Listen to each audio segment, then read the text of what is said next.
right, I'd like to welcome everybody to the Indian Trail Improvement District Emergency Special Meeting, Tuesday, October 10th, 2023 at 6 p.m. I'd like to go ahead and call the meeting to order and start with the Pledge of Allegiance. Pledge allegiance to the flag of the United States of America and to the republic for which it stands, one nation, under God, indivisible, with liberty and justice for all.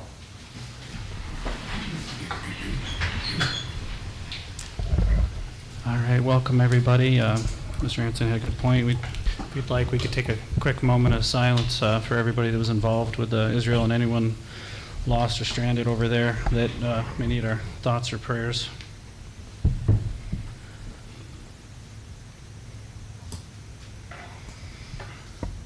All right. Do we have any additions, substitutions, deletions for tonight's agenda? Make a motion to approve the agenda. Second. All in favor? Aye. All right. For roll call, move on with Scarlett. Scarlett Cantley. Brent Palin. Mary Viator. Keith Giordano. Elizabeth Accomando. Michael Johnson. Betty Argue. Tricia Farrell. Jay Foy. Burgess Hanson. Paul Litton. Larry Portnoy. Kevin Rattery. Lynn Lindahl. All right. Anybody online? No. Okay. All right, guys. Welcome. Thank you. All right. Moving on to the regular agenda. Item 3.1, presentation by District Engineer regarding GL Homes. Good evening, that's me. We will start a long time ago, and this is from my perspective. The first 20 slides are really background. They don't have anything to do with GL, but I was asked to give some background. It can't be everything that's happened in the past, but this is a decent background to let you understand why we are where we are at least a good part of it. Next slide, please. I'll start with the Central and Southern Florida Flood Control Project, which was built by the U.S. Army Corps of Engineers back in the 50s or so. I started with this graphic. The Corps was told to drain the swamp. Water is the common enemy. They did a good job. I use this particular graphic. It's not pretty, but I use it because it shows you how long I've been in this business. It has a bingo system around the end, around the perimeters with A's and numbers across the top. When I was there in the late 70s with Water Management District, somebody would use a structure S155. Well, where is that? So I was one who came up with the original indexing system, and it's a much nicer map now, but I've been at this a long time. Go to the next slide. Back in 1972, the Corps of Engineers put together a DDM, which is a detailed design memorandum. This was what the West C-51 Basin was supposed to be developed as, the C-51 Basin was supposed to be developed as, according to that detailed design memorandum. Note that the blue area is where a stormwater impoundment was to be constructed. That is a flood control facility, not a water quality facility, but it was a flood control facility. Also note where the West Palm Beach M Canal is. So there was a substantial area in the C-51 Basin north of the M Canal. That was in 1972. Next slide. In 1992, the DDM showed the impoundment as an 18,000 some acre-foot storage area. Again, it is strictly flood control. And you'll notice where the C-51 Basin is in this graphic. It cuts off everything north of the M Canal and a little bit south of the M Canal, and I'll explain what happened to Indian Trail, I think, next. Try the next slide. Yes, this shows the shaded area where Indian Trail Water Control District was in the C-51 Basin in 1972 DDM, and 21 square miles of it, 21 square miles of the M1 Basin of the 29 square miles was cut out. You also notice that in this graphic, the stormwater treatment area is now designed as a water quality facility rather than a stormwater flood control facility. So the emphasis completely changed. Go to the next slide. The promise in 1972, this is a memorandum by the district, or the, what do they call him? The district administrator, I think. The promise back then was 780 CFS discharge would be allowed to Royal Palm Beach Colony. At the time, that was the village of Royal Palm Beach plus Indian Trails M1 Basin. They said, no, go back up. You can construct 2 amyl gates, each of which would have 780 CFS. One of them would have to be shut off until such time as we build that stormwater treatment area, not the flood control area. So the promise was, you can build 2 amyl gates, but you only get the one, you use one until we build the other facility. Herb Kaplan, who was then leading Royal Palm Beach Colony, decided to give that drainage, all 780 CFS, to the village of Royal Palm Beach. Made sense back then. The acreage was hardly developed. Well, why not? With the promise that they would get the same amount later. That 780 is about 3 3/4 inches per day for Royal Palm. That's why they drain so fast. Because of that, the Water Management District listed the discharge from Indian Trail as 0. It was a 0 discharge basin. The Corps then took that as, well, it's not in the basin. We don't have to include them. So that's why that 21 square miles evolved into not having Indian Trail. That was an omission. That was an error, in my opinion. That should not have happened. Next slide.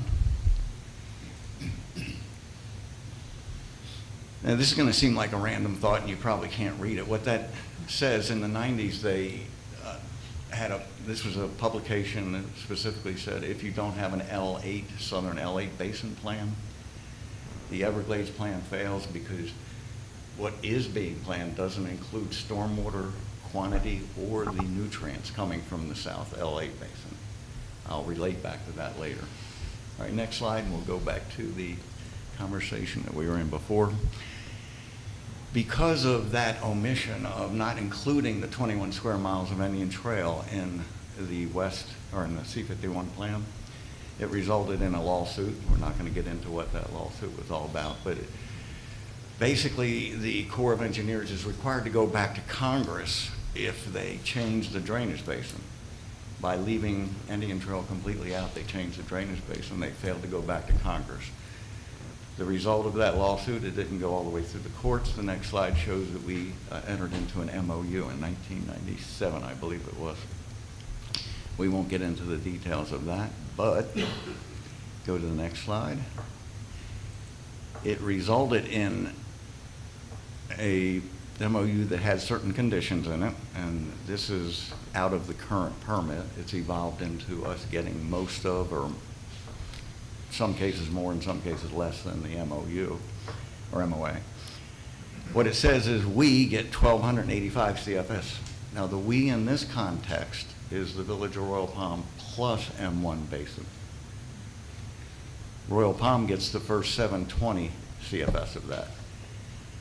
I haven't figured out why the 780 changed to 720. Maybe somebody determined that the Emerald Gate can only discharge 720. I'm just not sure why that changed, but Indian Trail gets the other 565 CFS as long as conditions don't stop us. So we can utilize the 565 from the M1 Basin, and we can utilize what West Palm doesn't use if they have discharge. That can be reduced if stages downstream in either Royal Palm or the C-51 get too high. And in an emergency condition, they can say you can't discharge. But the recent write-up of the permit made a very good change in that for us, and they're honoring it. Go to the next slide. This came out of the same exact permit. I'm not sure why they didn't repeat it in both places, but now, during an emergency, the lower right-hand corner specifically says, and thank you, Paul, for pointing this out to me, that Indian Trail gets up to 200 CFS, even in an emergency, unless South Florida comes to us and cuts us off. So we get to 274 plus the 200. They can still say don't do it, But now the incentive, the initiative has to come from them. We don't have to go beg for that first 200 CFS, so we're a lot better off from 2014 on than we had been from the lawsuit settlement in 97 through 2014. Go to the next slide. Well, what are we trying to achieve? Back in the 90s, the Indian Trail Improvement District asked the engineer, who I was part of that firm, to establish a level of service. What do you want? We established a 10-year, 3-day storm, which is about a 10-inch storm, because that's what the the C51 Basin design storm is. It doesn't make a whole lot of sense to design your system for a higher flood protection than the receiving body. If you do, you're going to have to store 100% of that water. You can do that, but it's going to be very expensive. The criteria was to get to certain elevations in the lower basin and upper basin 3 days after the storm. If I were to change any of that, I would ask the board if they want to go to a higher level, which would cost you a lot of money, and I would change the 18.0 in the upper basin to 18.5. 18.5 is proven to be sufficient. And what do we need to meet that? Not to meet a storm bigger than 10 inches, but to meet that we need 1,100 CFS. I just told you we have 274 plus 200, 200 usually, or an additional 5,000 acre feet. I'm sure you've heard me say that before. And that 5,000 needs to be right here. If it's offline like it was in the L8 reservoir, we have to be able to get it there, which meant our outfall canal and the structure of L8 would have also had been improved. As part of the North County plan, we actually did get our outfall from impoundment improved already. That was funded. Go to the next slide. The yellow book for the North County plan I just referred to in 1999 showed this. I will note only two things, well, more than two things on this slide. This was the panacea of what the North County needed. I have something called note on the upper left that says note where the divide structure, and I just used that, Paul, you don't like divide structure, but where the divide structure was to be located for L8, that separated the north and south L8 basin, so the reservoir that was the L8 reservoir could solve those drainage problems. It gave water to West Palm Beach, which solved their problems. It cut off water to Lake Worth Lagoon that helped make the water less fresh, and it gave us 1,100 CFS going out to the L8 reservoir. So it accomplished all four of those things. Later on, the plan evolved into also adding the North County and Martin County area for the Loxahatchee River and some areas up there. Go to the next slide. The L8 reservoir was repurposed. Len likes to use, I say it's stolen, but it was repurposed.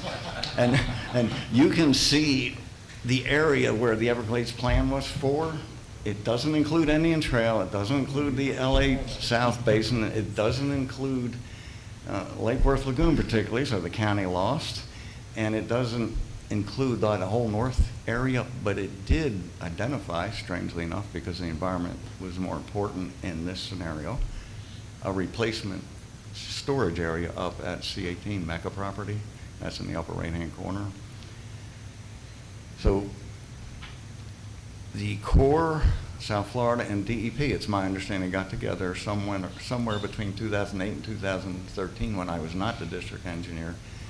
And to settle the Everglades lawsuit for water quality, they needed a big surge tank so they could feed the water through the stormwater treatment areas at a slower rate so that it would actually work. They also had the incentive, the added requirement, it was incentive to treat down to 10 parts per billion phosphorus, whereas the facility had previously been designed for 50. All right, next slide. And this is all background. This is, I think the actual final C18 design was 5R. This one's 5. It's almost the same. It shows that the replacement facility for the north area was to serve the river and also some areas in North County, in Martin County. You skipped too far. Go back up one. There was another, there were options on this, that the next slide shows. This is the next slide. It shows, stay there. It shows in the lower left that there was some type of reservoir, new storage facility around Indian Trail. That's essentially what this is evolving into, and possibly a C-51. But we just had a meeting with South Florida yesterday, and any options have been essentially forgotten about by now by the new staff.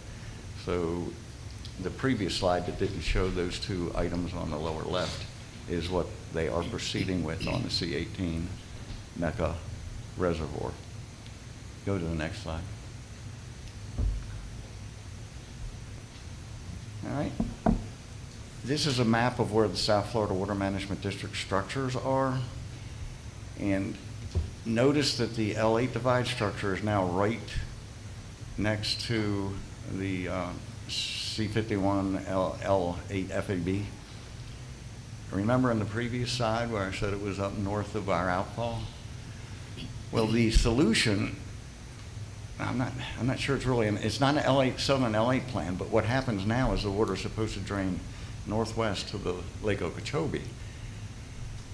That makes the divide the highest point, and that means it's harder to get water out by gravity. And I think Elizabeth knows a lot about that after the last storm, because the L8, Southern L8 problem wasn't really addressed the way that we had envisioned in the North County plan. I'm not sure how this evolved. Maybe Len can tell us more about that, but it's not the way that it was envisioned in the Yellow Book 1999 plan. That's how that location of the divide structure, and without an L8, Southern L8 plan, the Everglades plan fails, so they're making up for it in different ways. All right, go to the next slide. That is the background, and now let's jump to, I just wanted to give you an idea of why we feel we haven't gotten what we deserve. Most people have 1 inch per day. So in the M1 basin, the feeling is that we haven't gotten our fair shake. GL, when they originally went through their approval to get the units, we met and they were very upfront, and we ended up, they granted us 640 with acres. That's the 640 acre impoundment with the condition that we have to develop 2,000 acre feet of storage in there to actually take over that land. It's in escrow. 2,000 acre feet is an above ground impoundment. It doesn't require nearly as much work, maybe $15 million worth. The last time I did an estimate, if you dig it out, which gives us the whole 5,000 acre feet, it was 50's cost, you don't know. One thing I'll say about digging things out, if people want the fill, it doesn't cost you much. If you have to haul it off and get rid of it, it costs you a lot. So it's hard to estimate earthwork. And if we did it over years where we just dug it out whenever we needed or somebody needed it, we might even make money off of it, but that's a very iffy situation. The above ground impoundment is estimated today's cost around $15 million. That's a very positive item for us. Next slide is GL's plan. I'm not going to go through that. GL did a good job of explaining it the last time they were here. I'll just note on this slide that there's 3 separate impoundments: our existing 720, our new 640, and our new impoundment, which will be somewhere around 800 acres. They're all next to each other. And by all the arrows, you can see that they're trying to juggle cats, as I like to say. They're trying to help everybody. Of course, this is a business decision for them. But in order to get all these screaming cats to cooperate, you have got to satisfy everybody. Next slide. What's in the GL plan for Indian Trail? I just mentioned that the traffic and the 640, reduced traffic, and the 640 was we get that from the existing. It's not new. We get the 640.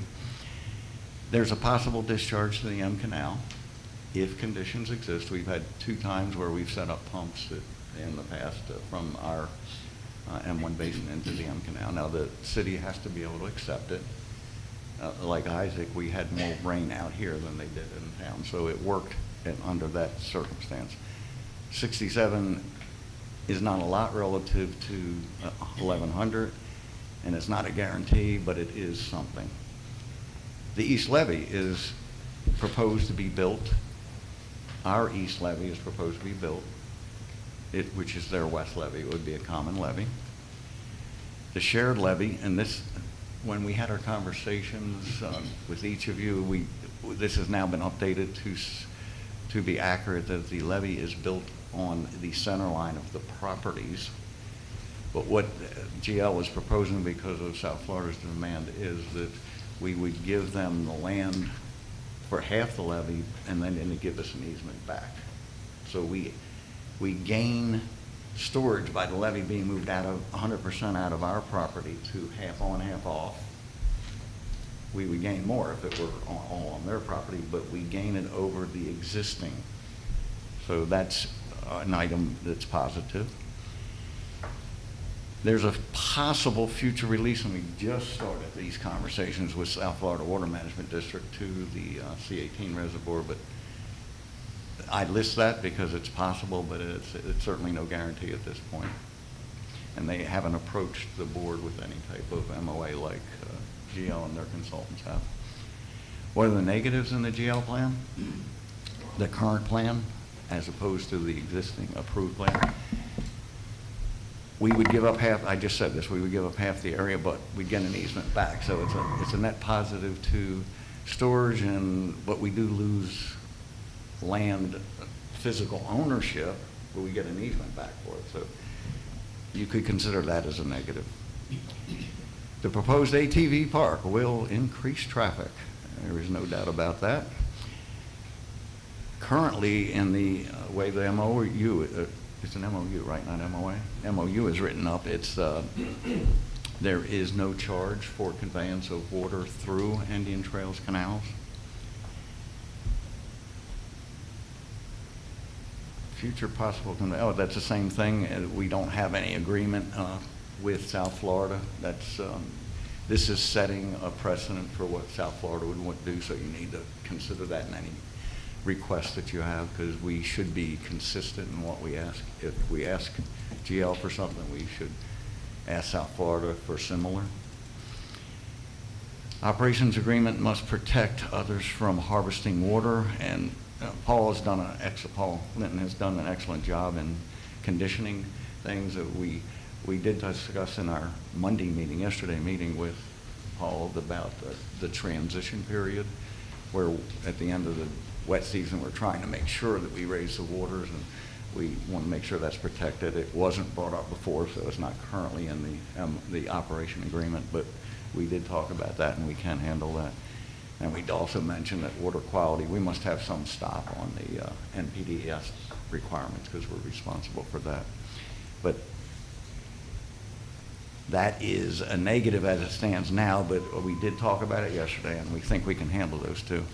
So staff, we came up with some possible requests. What could we ask GL to do to make this more enticing to Indian Trail? Do you want to add anything at this point before I go into those? No. If you look at this list, you might consider it a net loss in benefits. You might consider it net zero, and you might consider it a gain, according to how you would evaluate each one of these. Staff felt it was a little bit on the negative side, but that's up to you to decide which conditions you would or wouldn't ask for. So let's go through the items that we came up with. And go to the next slide. The first, and this one, I had in there the 800 acre, we would get the discharge for it, but after the discussions on Monday, because the outfall is still into Cypress Groves Community Development District, the interbasin transfer would cause a lot of regulatory and administrative problems. So I agree that, and Paul was the one who came up with that statement, is I agree that we should probably use alternate 3, which you'll see, rather than ask for that unless the whole system was changed. So I'm currently not recommending that one, but I am recommending what will be under number 3. Number 2, next slide, is the 640-acre area will become part of our M1 basin. And just to put it in writing, and this should happen because once it's our basin, we get the 227 CFS from that. There really shouldn't be any question on that. But so our discharge allowable discharge would go up to 27 CFS. The third item, instead of getting the 33, 34 CFS from the 800-acre area, we could request that GL put in their operations a pre-storm drawdown. If you have a 10-inch or larger storm, you try to operate your system, if it's possible, to pull down that 800-acre a little bit. Their goal is to keep that as full as possible during the wet season, so it's a carryover for water supply and environment in the dry season. But if we get a big storm, we could ask them, if it's in the agreement, to, yeah. Okay, I'm sorry to interrupt you, but if that pre-storm drawdown, where is that going? Where's that water going to get drawn down to? It would get drawn down to the M1 basin, but we have, during non-peak times, we have the ability to discharge almost 800 CFS south and 274 to the west. So if it's done before a storm, we can pull down Corbett when they cooperate. We could pull down this. And this would be 1 foot, probably. I don't think they would want to go down 2 feet, but it'd be 1 foot times 700 acres. 700 acre feet is not that difficult for us to discharge. So it would come through us. They have the ability to go through their own system, Cypress Groves being their own system as well. My envision was we would open up the Indian Trail, but that's necessarily the way it'd have to be. Jay, for the impoundment itself, the drawdown would be through the Cypress Grove development. You would like it that way? Well, that's the way it's written because in the current operation plan, it has that all inflow to the impoundment stop when you get a hurricane watch and warning, or if you have a large event. We haven't added in a drawdown yet, but that could be added. It only goes down about an inch a day. Yeah, an inch a day, but it would be appropriate for that being part of the basin for it to be drained through the basin, but at the limit of the basin. Well, we can talk about the details of that, but we probably have a better ability to get rid of it than you do in Cypress Grove. We can get 800 CFS out. I mean, I wouldn't preclude that option. Okay. Yeah. All right. Will we be using ITID's needed pre-storm drawdown? We have the ability to, if we know a storm's coming, we can get it down. We can get our water level down to below 1 foot below control pretty easy. Now, if you get hit by a surprise storm and everybody's caught off guard, Mother Nature can always get you. So, And- sorry, I just wasn't finished. So if it's going to go through the CDD, where is that going? Is that going to 59th Street like it does now? They have 2 outfalls that would go to the L8 basin. Right, so I see a serious problem for Santa Rosa Groves in that. Because if that drawdown, I mean, we're already dealing with the issues from the drawdowns every season. So Right. that makes me extremely nervous, but, okay, thank you. Okay, we can work out those details. Jay, just one other point is that until the operation of the L8 with where the divide structure is and how that water is holding higher, which is contributing to Santa Rosa Grove's problems and the ability for even the CDD to draw down quicker, that option, if you're going through the CDD, does not seem like it works unless we get some sort of water management to draw the L8 down pre-storm. I will make So- the statement that I make all the time. Flood protection in South Florida is by drawdown of your storage facility between storms, not by discharge during a storm, because you can't discharge enough. You can only discharge, the whole system takes 1 inch a day. I think it's 2026, the C51 reservoirs, both of them are supposed to be online. Is that right? 2026? by the 2026 wet season. So there will be quite a bit of storage available. Palm Beach County has, and Paul could address this much better than I did, so they could use those facilities as well. Now, These they're are not. cell 12 and 13? 12, is it from the 12 and county. 13? Yeah. So, So is the county going to have a canal from the LA going west into those cells and So the plan, down? the authorized work right now that's been fully funded is the excavation of cell 12 and 13.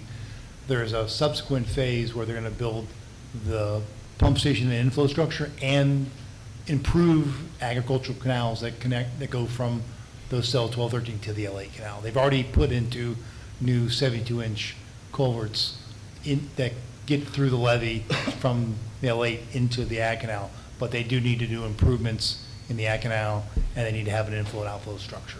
Then that will, and they're already getting together cost estimates for that to look for appropriations this legislative session. Okay, and I don't want to get off too far on this, but how much water can cell 12 and 13 actually store? And is there some understanding of where that water's coming from and who's taking priority in that? Okay, so I'll answer the easy one first. There's 14,800 acre feet proposed. Could be a little bit less, could be a little bit more, depending upon the final configurations. And the water is coming from the L8 basin. So that is everything from Corbin and Dupuy to you guys through the M1 impoundment to Cypress Grove. There's an average year, 40 to 60,000 acre feet coming into that basin. So there's plenty of water coming in that basin to fill it. There has been no dedication or appropriations of dividing that impoundment into different levels. A lot of times the reservoir has multiple levels, like a flood control portion, water supply portion, attenuation portion. There has been no discussions about that yet. Okay, so I'll ask one last question about that. Is it possible that the needs that ITID has that we're short in, that we would be able to get the storage in that as The part of the? impound- Well, we're the Palm Beach County, the water management has control over giving discharge changes, so I can't really speak for them. I mean, So it would have to come from South Florida Water Management to The- permit us to get the additional 1 inch per day or Right. whatever it is that we need. Yeah, I can tell you what's going to be available. 2020 would be a 300 CFS inflow structure, which is twice which is equivalent to what you have in discharge rate right now. You'd have to do some replumbing to be able to get it out of your impoundment into the L8 at that additional rate, because you're going from 274 to almost 600. But you could get it there with some changes that were not terribly expensive, but not something that any of us would like to write the check for. Right, but even if the L8 was drawn down, was able to take water out of the L8, then that gives us the space in the L8 to put water that we currently can't put in it, right? Well, I'm in the keeping L8, it very simple. you don't have any stage limits on your pumping of the M1 impoundment for your discharge. No, but we Uh, can, it's gravity structure currently, so we can only go, we only drain, same with Santa Rosa Groves, and the CDD only Okay. drains based on the level of the L8. So if we had the ability to actually, if the L8 was lower with the gravity structure, we'd be able to drain more into the L8. Okay, you switched basins on me. You went from the M1 down to Well, Santa Rosa. Well, Yeah. it's the Yeah. M1 upper basin. Yeah. Which is our MO canal that's connected to the L8. And in particular, in the last big storm that we had, I can't remember what that was, Jay. Ian, Was it Ian? Yeah, we had major problems in the northwest quadrant, but even east of Seminole Pratt in the top hat because of the level of the L8. And so this is something that I think has got to be resolved because it impacts more than what you would think it impacts. It impacts that whole area where, GL's property is, but all the surrounding properties, and then further east, and even north in North Lake, so. Yeah, I'm aware of what you're talking about now that Okay. I'm in the same location that you, Yeah. to the discussion. The Santa Rosa drains through those the limited culverts into the L8. The Cypress Grove gets impacted in terms of drainage rates when the L8 gets above, so let's say 16.5, 17. There's a triangle area that's south of there that gets hit even earlier because they're lower. Right. And you did, in Ian, due to both the high lake and some clogging of the manatee grates at the lake, there was exceptionally high levels in that Right. compared to what the lake was, because the lake wasn't that high, but the clogging added to that and put it up there pretty high. I was just speaking to the issue that for the M1 impoundment, you can pump into it and you can get out the 274 reliably, but you're bringing up the other part that's. Yeah, I'm thinking of cells 12 and 13, if the county is able to draw water down from the L8, then we have room in the L8. So just historically, the district has released around 150 to 300 CFS through the G541 step-down structure to provide relief to the L8. So the 300 CFS would provide comparable relief. And would there be two or just one?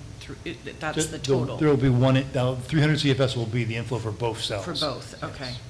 All right, thank you. Good conversation. Of course, this is about the GL impoundment. That's something else we can talk about. Next item is GL, build the impoundment. That was mentioned at a public meeting before, so the 640-acre impoundment. So that's a pretty simple ask that we'll see. Okay, number 5.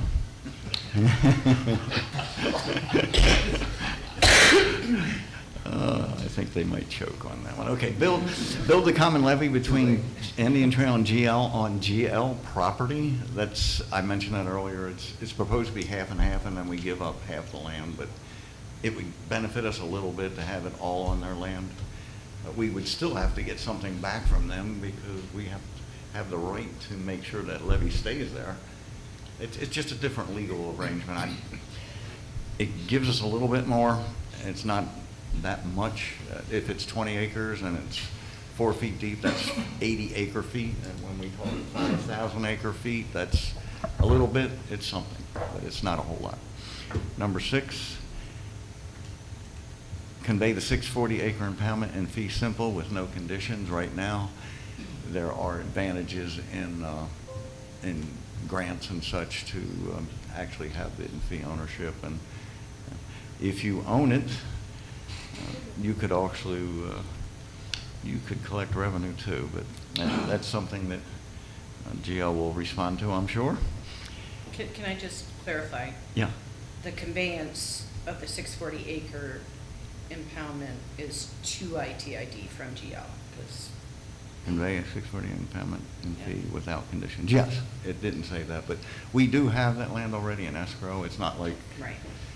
it's conditioned for that 2,000 acre feet, and we have to have certain things ready to go. Obviously, they don't want to give up the income from the agricultural leasing before they have to. Number 7, and we're almost done.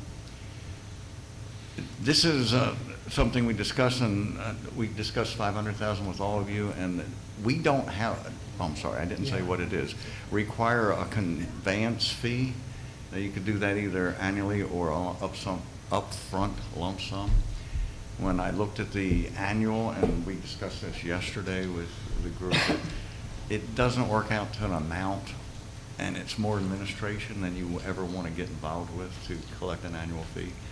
Now, I estimated with Rob's help to maintain the canals that convey water, it'd be somewhere between 11 and 13,000 a year if you did it right. But that's 100%, and they are only conveying 67 of the capacity, 1,100. So if you got 1,000 or 2,000 out of it, it just would not be worth the conveyance. We have a mechanism, an adopted policy, to collect a connection fee for drainage. If you calculated that fee based on what you already approved, it's been years. I don't even think Betty was on the board back in 2007 now. So that fee is based on a drainage connection if the outfall is coming to us, and it's based on agricultural land. It isn't based on a conveyance. and it's not based on a reservoir. So this isn't based on existing policy. It doesn't mean it has to be that. It's 640,000 if you use 800 acres, and the agricultural was, what was it, whatever 640 divided by 800 is, $800 an acre or something like that. So that is a calculation based on that existing policy. If you went to something like we charged Lennar Homes on the Crestwood redevelopment, we charged them for a portion of the M1 canal where they were connecting down through the Amel Gate. That cost would be a little over 800,000 to connect for drainage. We also had applied in certain instances a reduction in the fee because the facility isn't brand new. The 800,000 plus is if it were brand new. So if you assumed a 50%, that would be over 400,000. So that's something that will be between this board and GL to see if there's any movement to pay some type of connection fee. And staff is very strong on setting a precedent. I mean, we've got South Florida going to come to us too. So our canal's open to use with no charge. Number 8, and I think this is the last one. I already mentioned this earlier, and this is not a big deal. We would have to include it in the operations as some type of water quality shutoff, like West Palm has the ability to say no, and a transition water elevation, but it needed to be in writing. Next, those are the 8 conditions. I purposely put this slide in there as a pause point. I took this from a commercial flight. It's our M1 impoundment, probably 30 years ago now. What I'm about to show you is an alternate to what GL has proposed. You cannot expect this alternate, which is in the best interest of Indian Trail, to possibly be considered by the county commission meeting. But if this plan evolves in the future, it should be on the table, but not for now. I just want to show you, I started looking this since we all talked as what would I do if I had this extra 800 acres? So go to the next slide. And I don't want to spend a lot of time on this because it's not going to happen. You can't ask somebody to do this at the last second. Why do we have 3 impoundments next to each other? Why don't we make the 640 and the 800 together, and that's our facility? Why don't we let the county have the 720 acre and use that as the polishing? And Cypress Groves doesn't have to be the transmitter back and forth. Again, I'm not asking for this now because it can't be done by the time it's in. But if it evolves in the future, maybe we can talk something like this. There, no details about how this would actually work have been discussed, but it should be something for future consideration if this plan doesn't go through exactly as it's already proposed. Okay, go to the next slide. The next slide is just the sum of all 8 possible asks or requests of this board to GL Homes. And I know it's a short time frame, but the board has to take on some type of request, and you might want to ask for all, you might want to ask for none. One thing that Mary McNichols actually is the force behind this one. Staff will need to have some type of authorization to negotiate because October 24th is the board meeting, the county board. So whatever comes out of tonight, you won't meet again until afterwards. So you should allow your district administrator to take the forefront in this. We haven't asked you to do that before in terms for this project, but in conjunction with the attorney and engineer, somebody in staff, we would request that you allow Burgess to take the lead on it. That's the end of my presentation. And any questions? Through the chair. So one thing that we haven't talked about is, and I brought this up with staff in my discussions with you, when we discussed and had a vision for the 640 acres, one of the important things of it was that we could use it for passive recreation. And that meant having a trail system that went around the impoundment. That would include walking, biking, and equestrian trails. In addition, I want the board to be aware that we have future proposed horse trails on GL's property, which if you look at their presentation they did last meeting, there was like red dots on, and that was something that was really important to the district when that development order was negotiated. In addition, the land that was being donated to the county for expansion of the park, we wanted that to be for an equestrian park or parking area. And it was also important to us that we have equestrian crossing. So I just want to put that out there because most of you were not on the board when that was negotiated and when that vision was discussed. But in addition, the idea behind, the trail system is trying to bolster what has been essentially destroyed in our community with the surrounding development and the impact on our community and that which is going to come from GL's development. And so those things are important. So the one thing that has been a concern to me regarding the common levy and future discussions or future visions of what to do with the GL property and GL wanting to go to South Florida Water Management is that we won't have the ability to have that passive recreation that would go around and connect with the 640 acres and our other trail system. And that was a vision that was important during all of those meetings. And so that's a concern of mine. I also, I feel like if GL wants to build the levee because their future plan is to turn it over to South Florida Water Management, why are we having to give up land for it?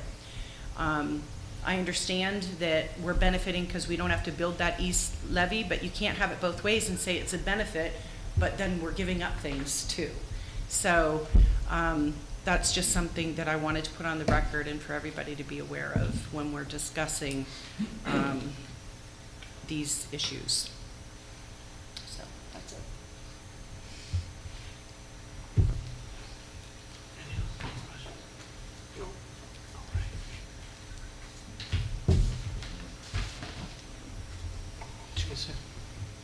Anything?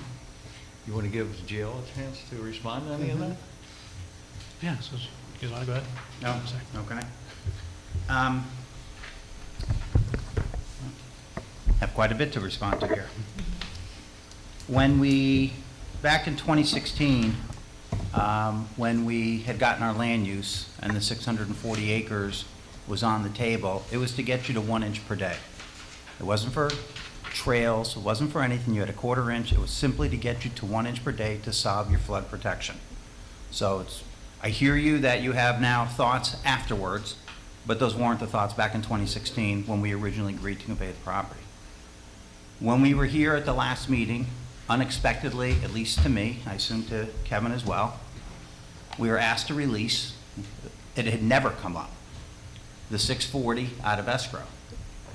And I made comments that night on my immediate feelings that it was a money grab to get the lease from Hunley because, to the best of my knowledge, ITID isn't you're pretty much nowhere in the process of being able to construct your facility or get started. So yes, I did say, and I said this was from Larry, not from GL. I am a reactionary person, so I took responsibility for it, that it was a money grab. And it has now come up today that you get the rental income. So notwithstanding, we needed it to be able to get grants, and we have to show ownership. To a large extent, this was about pretty much netting $200,000 a year, and for who knows how many years that will occur, which is very troublesome to us. So we left that meeting, we went back, I met with the powers that be at GL, and we came up with a list of, we will release the 640, but it came with conditions. And part of the conditions were for us to find a way to facilitate the water project moving forward with the least amount of obstacles, since there are so many to have to deal with here, just to make this transition move forward and in a simpler manner. As such, part of the conditions we came back to was there wasn't going to be a conveyance fee. It's just a pass-through that's happening with these canals, and I get there is no water project without ITID's canals, but there's no water project without GL's canals. Water's got to get in from the L8. We are the only source. We're not sitting here trying to find a revenue stream. In our dealings with the county, with South Florida, with West Palm, even with you guys to an extent, how do we keep the expenses as low as possible? This is something for the good of Palm Beach County. Water project isn't really doing anything for GL in particular. I mean, for once, we're somewhat environmentalists and trying to help this out, but this wasn't going to be a revenue source. We're trying to minimize the expenses. That's why we gave up so much land from the Hunley lease to help offset. We don't know if it'll 100% cover it. Probably will for quite a while, but don't know in the future. So the issue of utilizing your canals as a source of revenue is a problem for us. I didn't even speak to the county about it, but there's only one source of income coming in here, but then it's a burden that falls upon West Palm, the county, ITID, or the CDD, whomever should be using, needing water at any particular time. Once the rental revenue runs out, now there's, people need to ante up based upon their usage. So we thought we were somewhat we were trying to work together to get to a solution versus finding a revenue source so ITID, can have extra cash flow coming in. Through the chair. Larry, I was going to just listen, but I'm sorry I take offense to that, okay? I don't think that what staff is recommending in terms of a conveyance fee has anything to do with a money grab or, let's get a pot of money so that we can spend it on something. It's about making our residents whole and for whoever is using that to benefit. It's not unlike the MOU that's already set out that says that whoever's benefiting is paying for that. So I disagree with staff in the sense that we have to get $640,000 up front or whatever it is, or negotiate it. It can be built into that MOU, and therefore it's not even GL Homes that's paying for it. It's the county and it's West Palm Beach who's benefiting from the use of it. Okay, so let's just clear the table here. At least from my perspective, it has nothing to do with trying to get money or any money grab. It is about making our residents whole who have paid for that infrastructure that now you're proposing to benefit from. And we have a connection fee, we have a policy, and that is all that we're asking for. Okay. And we would have been asking for it when we got to that point anyway. We're just having this discussion now because you put it as part of a condition of support for your project. So, May I? What I heard Jay say, and I am not familiar with your policies, that fee was for drainage. You're not providing drainage here. it's a connection fee. Okay, it's a conveyance, but you're not relieving us, you're not providing any flood protection for us, you're not providing any flood protection for anybody else. In fact, I heard you may need the CDD's canals to lower the level so you can put water back into the impoundment. So now where does the CDD go? I believe most of the CDD canals fall within GL-owned ownership, and it's continued to remain with GL ownership. So are now we sitting down to negotiate? You guys are getting a benefit for flood protection, and what are we getting out of it? This isn't about, if there's an upfront fee, yes, I think the presumption is GL is going to pay for it. If there's an ongoing annual fee, yeah, it'll be part of the MOU. That's not going to come out of GL's pocket at that point. We were looking at this collectively for the county, for the entire region, as to how to make a system work, and with everybody chipping in to make it work. So you can agree to disagree. I agreed to disagree with you on the last one, last time we were here, and I'm sure there'll be several more disagreements before this night's over. Absolutely. So let's just, and also talk about the location of the western berm. on our project. By trying to facilitate, it is not GL who wants this project to go to South Florida. Let's clear that up. We don't have a dog in that fight. That's been the county's interest, and we're here to try to appease the county and solve problems. They're trying to set this up that South Florida will ultimately manage it. I don't know if that's going to come to fruition. Probably won't be serious consideration until 12 and 13, cells 12 and 13 come online. But when they expressed, and this was, again, this was a Larryism. I didn't discuss with anybody at GL. When I heard this on the call, the first thought went through my mind was just take that land out of, modify the legal description, so that land would fall within GL currently owned property, so when it goes to the county and ultimately to South Florida, then there isn't dual ownership of the same berm. One owns the west side, one owns the east. In reality, and I say this with all due respect, but I am believing it, if we build it all on our property, then you build your own berm on the east side. Why would we want to share ours? You're going to be trespassing on South Florida's property in this example for your nature trails, bikes, everything else. You're just kind of moving the problem over to them. But we were trying to work with you guys. We're trying to find good common ground. Where are the benefits for ITID? And if we're going to build 25%, which is going to be a lot more than 25%, because this is the longest run, you have your impoundment on the west side that already has a lot of height. You do have some on the north as well. So this was the most expensive part. We thought we were doing you a favor. If you don't want the favor, then so be it. But we're trying to resolve a problem at the same time.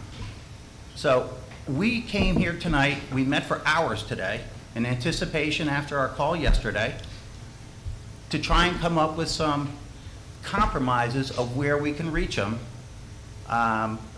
But some of the requests that are here, I will tell you, we're not going to find a happy medium on. So I don't know how you want to continue. We can just say we agree to disagree.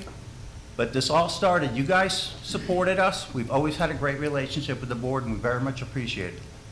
The ATV park changed a lot. And now the impacts of the ATV park have now led to the release of the 640 acres in escrow and a long list of extractions that even exceed what the county's trying to extract from us to get this thing approved for parks and everything else. So this has morphed into something much larger at the 11th hour, and it's just kind of a lot to deal with when we have a hearing within 2 weeks. So I can't help it if ITID wants to modify their approval, withdraw it. GL is still sitting here. We have a seat at the table. We want a relationship with you. We're going to be building here. No matter what happens, we're building in the acreage. So we're going to be coming before you for a lot of things, working together, and we want to find a compromise, but can't have everything that's here.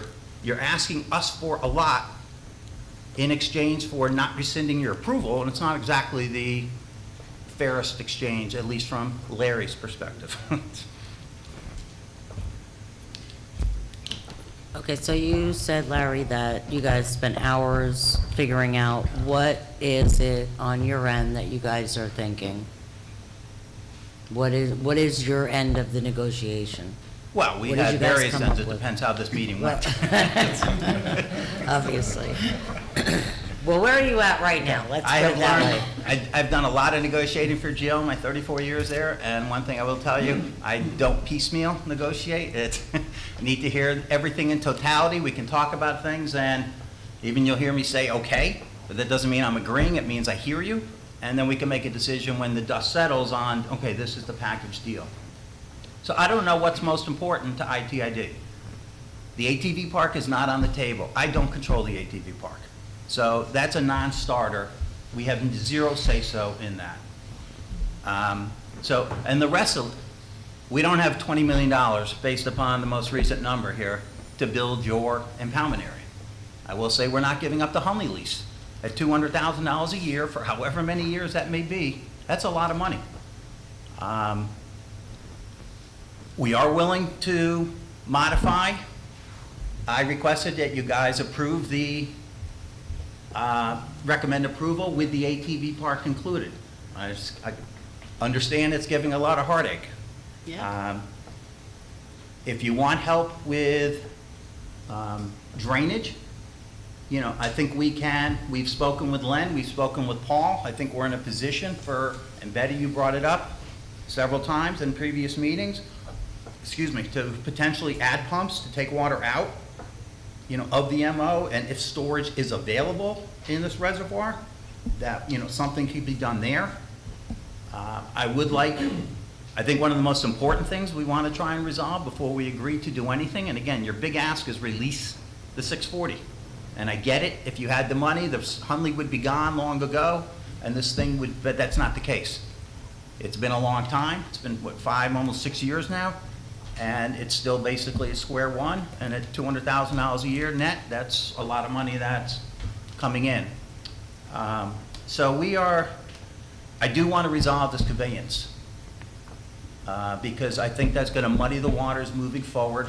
It's going to give people heartaches and leave municipalities or companies like ourselves subject to, you know, last minute, pardon my French, extortion or whatever that, hey, God, couldn't think of a better word at the time, I sorry. guess not.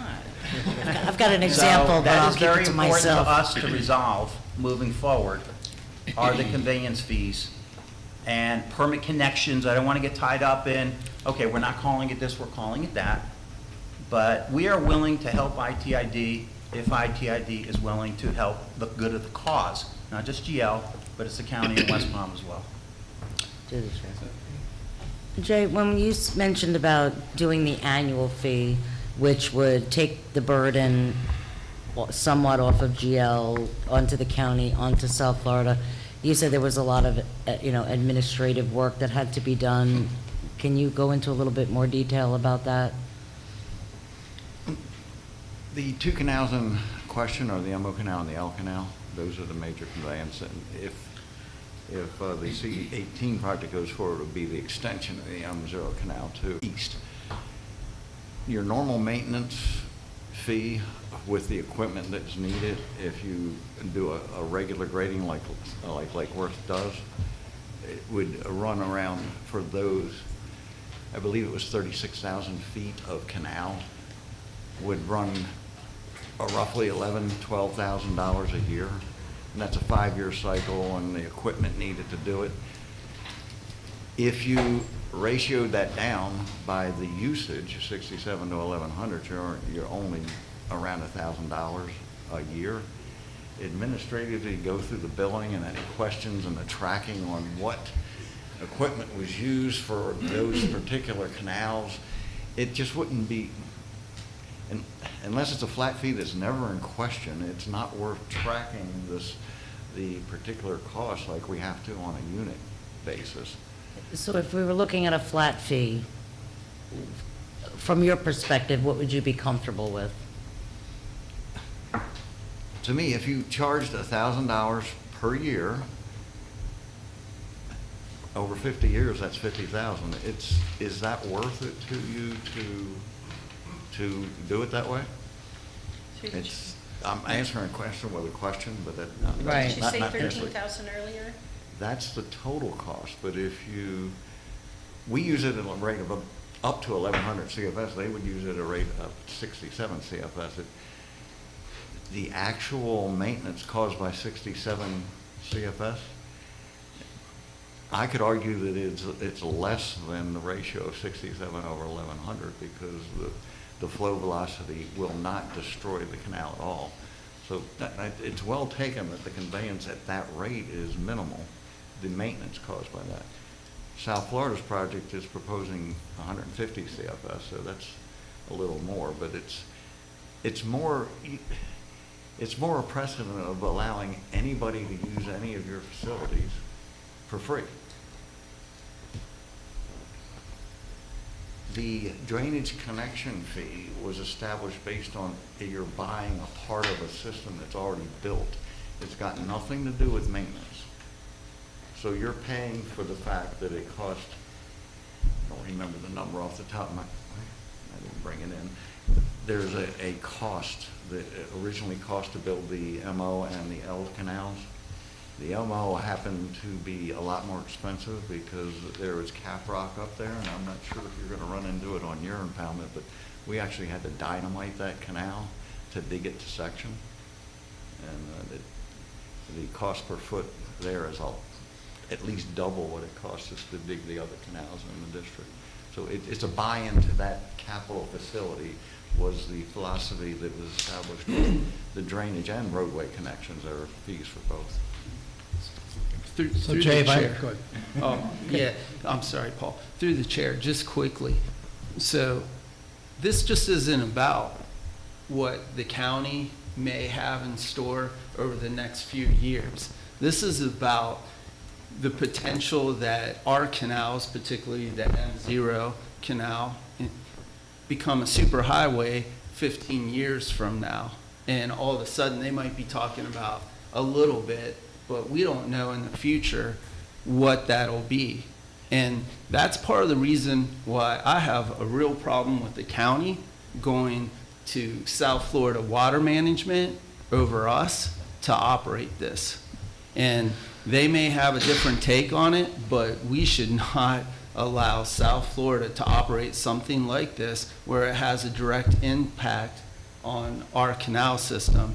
And just, since we're making comments here tonight, let's be serious about this to GL Homes. You're not doing this for a water resource project. You're doing this to transfer land development rights to the ag reserve because you'll make more money. And that's fine. That's what you do.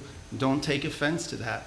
Do take offense to the fact that you're saying that we're making a money grab or trying to extort you.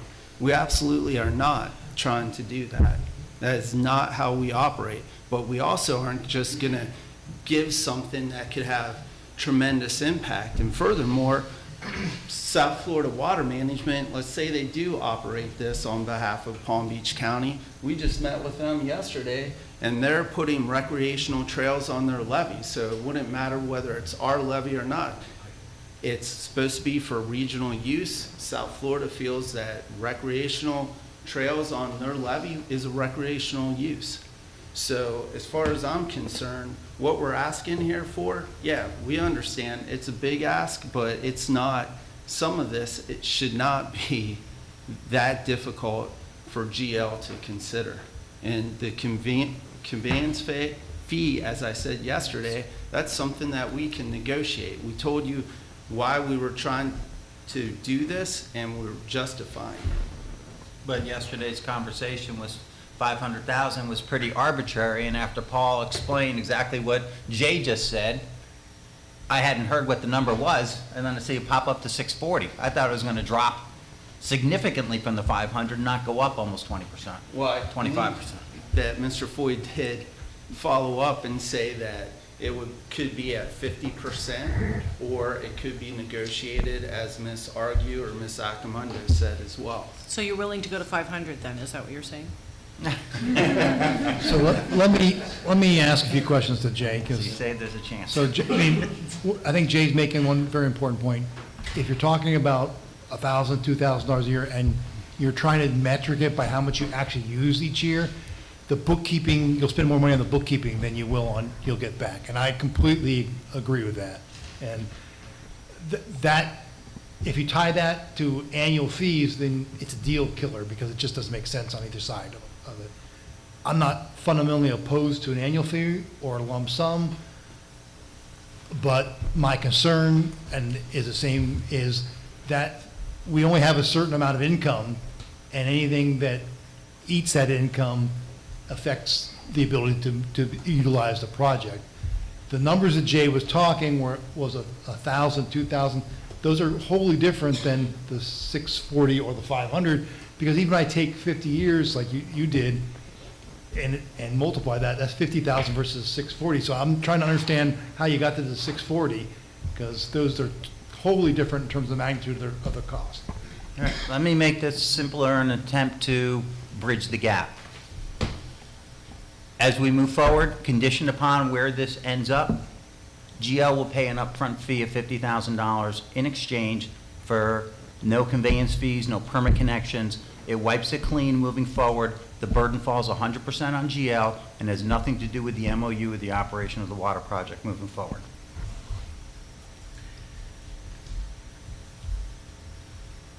Was Keith next? Well, it is a big ask, stuff that we ask, but like Burgess said, I believe in negotiations. I don't feel like we should be unhappy with this. I know we're stressed for time because 2 weeks you have your meeting, but I do take exception, like I believe everybody else on this board, we're not after a money grab.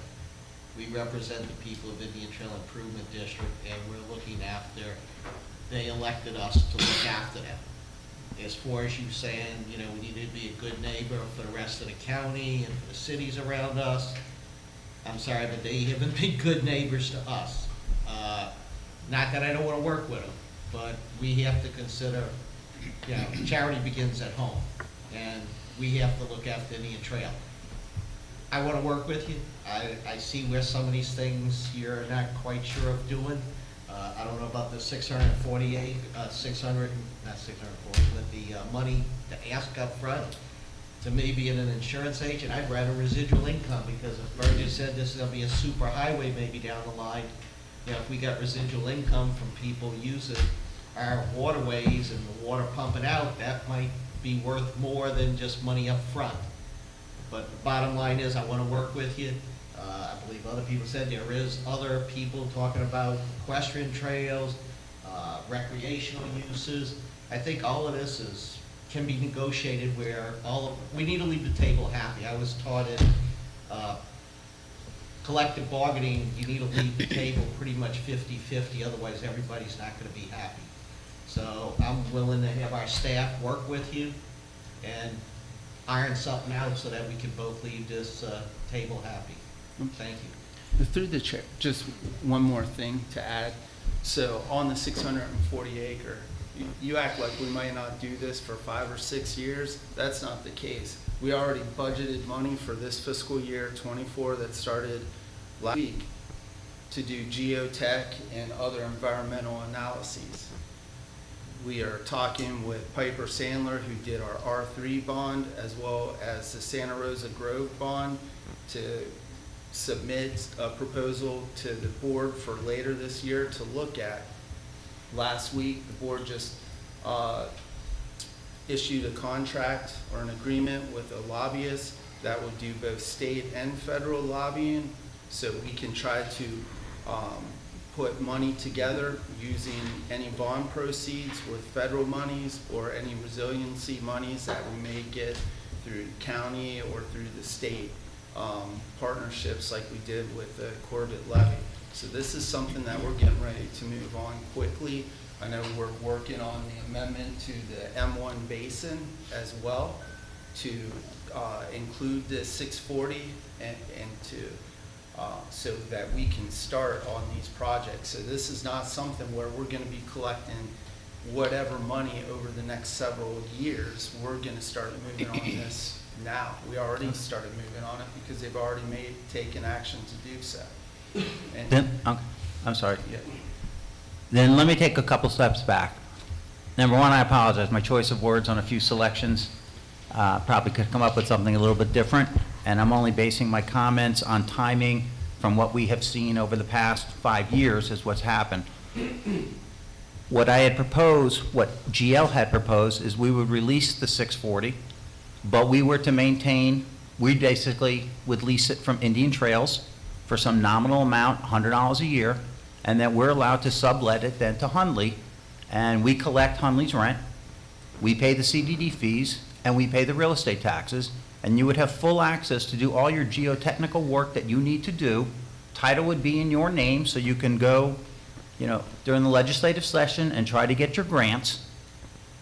So that's what our proposal was. We were giving up control. We just wanted to maintain the Hundley income, but you would be free to do, subject to working around their crops when you do your geotechnical for whatever borings or test pits you need to do, which is exactly what we do because we buy large-scale farms and we always have to work around a farmer's crop. So we were trying to come back with a solution that worked for ITID based upon what it was we had heard and discussed, and what still worked for GL, that each side got out of it, you know, what it was they're after, you know, and I very much agree with you as to, it's usually when nobody walks away happy, it's a good deal. So, as part of this overall package, besides the 50, we will agree to release the 640. We just want to control Hunley, and if you guys do get started sooner rather than later, the Hunley lease has termination provisions. We ask for a minimum period of time. We'll take out the minimum period of time if that's what you want. But what we don't want is if you're not ready to go, then we would like the property to stay in agriculture. And yes, we would like to continue receiving that rental income. If you are ready to go, then terminate the lease and move forward with your project. We have no issue with that. That's what we signed up for back in 2018 or 19 when we put this deed in escrow. So I want to correct the record, because in 2016, when we were discussing the 640 acres, I was not on the board, but I was out there in the public. And we had many discussions about it. And yes, it was about the 1 inch per day. However, you will remember the discussions we had that Indian Trail didn't have $50 million to build 1 inch per day. And we weren't likely to have $50 million to do 1 inch per day. And now we're probably looking at, I don't even know what that number is today, like almost double? What would it be? It's not practical. However, when we negotiated the escrow agreement, and I was on the board, and the board did have discussions about the trails. And when we were talking about the support for GL Homes and the development order and the conditions that we wanted, it always involved horse trails and connectivity, and we even tried to get, like I said, an equestrian park or an equestrian trailhead, okay? So it's not a surprise. It should not be a surprise to you. We talked about passive recreation. In fact, one of the things that you were concerned about at that time, Larry, was that ITID would turn it into a park, and you wanted to make sure it was just passive recreation. Those terms are built into our agreement, just like the terms of how we get the 640 acres, as well as that you would support us every step of the way in securing our permits and securing our financing. So the conditions, let's just, in full transparency, you're concerned about losing lease monies. I don't care about the lease monies, maybe other people do, but just full transparency. You said $350 per acre at the last meeting. That's what Hunley is paying us today, and starting in January of '24 goes up to $385. So by the time the water project, our water would have been built and completed, they would be paying $385, and then we sit down at the table again and renegotiate the rent moving forward. Right. So the 640 acres, if we were to give notice today that we're ready to put a shovel in the ground 1 year according to the terms of our agreement, we don't have to give up anything, right? We give you our notice today, and in a year, you're giving up, what is that? Let's say $210,000, just, okay? So you are already going to be out of that in a year. I said that. Okay. You guys always had the right, once you were ready. So in terms, some of this I'm saying in terms of, because some of the people that are watching, that are participating today, have had these questions, right? And in terms of the conveyance fee, you know, we talk about, Jay, with all due respect, you talked about how much it costs to build and how much it costs to maintain, but we got $4 million in canal restoration just for 4 canals. So, you know, oh, that's 1 canal now. Okay, so not for nothing, that's a burden on our residents that they're having to pay, and it's going to be an ongoing expense to them. I'm not looking for a revenue stream, let me be clear, okay? But if we pay for these things, the residents are benefiting from it, from the drainage, and yes, it's minimal amount that's moving forward, but 67 CFS of water that perhaps we wouldn't otherwise have in our canals. So, the MOU has conditions in there, and it says that there's supposed to be invoices sent, I can't remember whether it was monthly or quarterly. It's already requiring the parties to send invoices to the CDD for payment. So whatever we end up deciding, you know, it can easily be built in, and it seems to me, somebody wants water, they have no source of getting that water, now they have a source of getting the water, and they're gonna be willing to pay for it. It's a nominal amount when we're talking about, I don't know, $1,000 a year or $1,500 a year. Even if we're talking about $13,000, you're giving up $210,000 in the lease, and you're turning over the rest of the lease to the county. So Indian Trail is not getting a whole lot out of this, and that's why we're asking for the 640 acres. We'd like the 640 acres built, All right. okay? And I'm gonna say it right now, I am not going to support the ATV park. And I've stated my reasons at the last meeting, and the reason is because it will have, in my opinion, a dire impact on the residents that surround it, but also the residents east of it, from Seminole Pratt to the property. It will impact Orange, all of the roads that go to 180th and to, Are we supposed to be talking about the ATV park tonight? we're talking about our support. Thank you, let me finish. So the issue is that that is undermining the very reason that the district has always supported your transfer of development rights. Yes, we want to reduce traffic, but as far as I'm concerned, the ATV park, you put us in this situation. You had our support, but you went and you made an agreement with somebody else and didn't even tell the board about it. And it impacts us, and it makes a difference.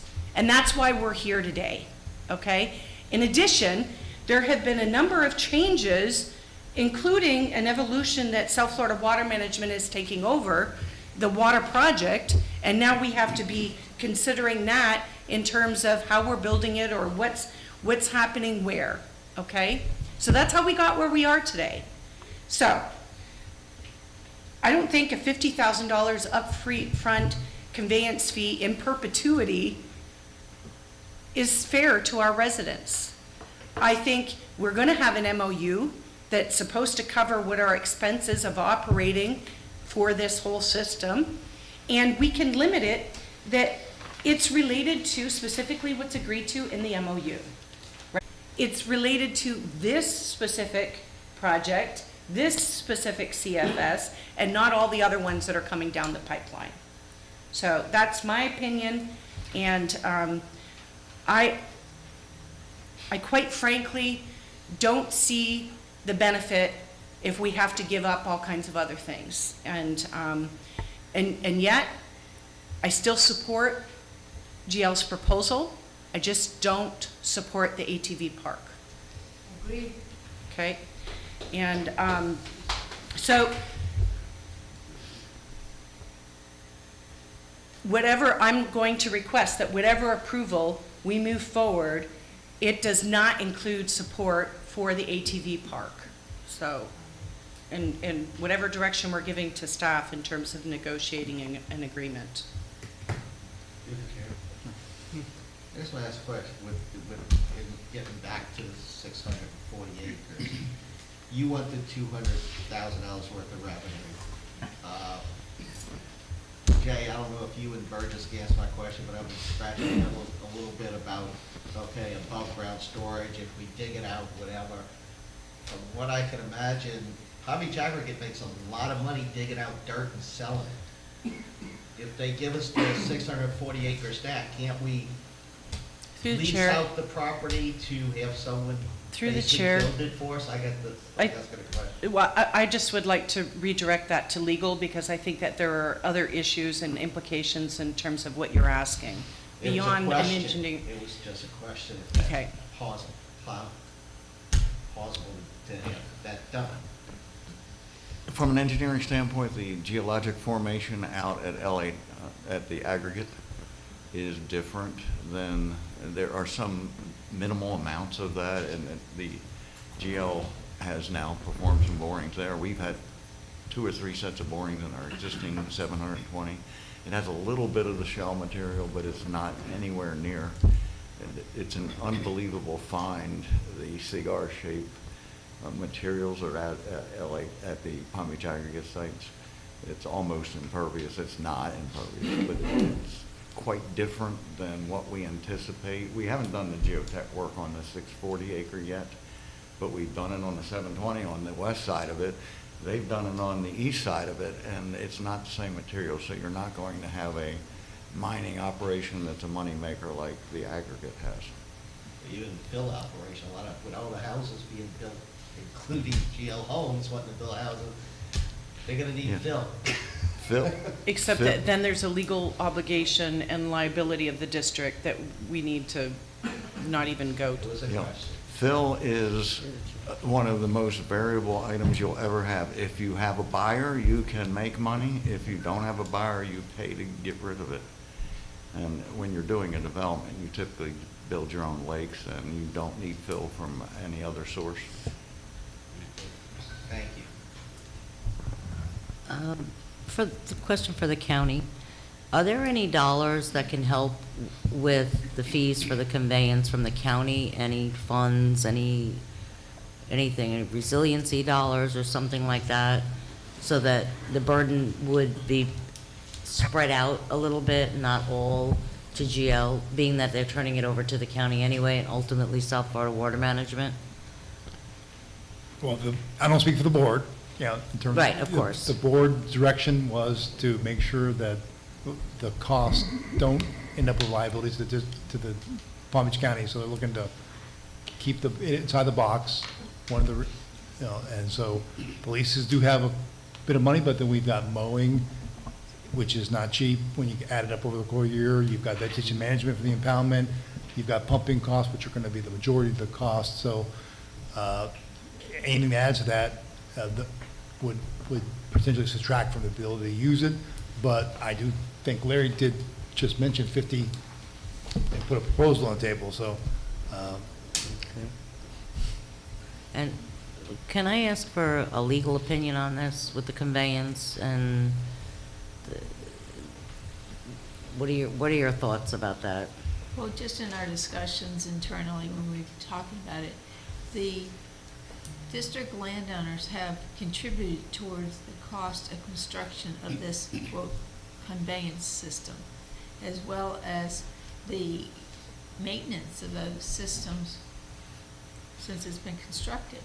So from a legal standpoint, I think that, and consistent with our existing policies, that the district would have a normal right to make requests for their pro rata share of fees or the impacts of those connections. Okay. And for the conveyance system. So I don't think you're out of line. Thank you. How did we come up with the 640, 500, 50? How did all these figures come out? The 640 was based on the existing policy for a drainage connection, and that policy was based on the value of the facilities when they were built, brought up to current day.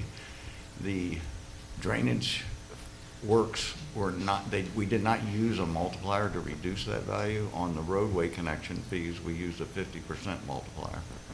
So that fee is part of existing policy. This is not a roadway connection, this is a drainage.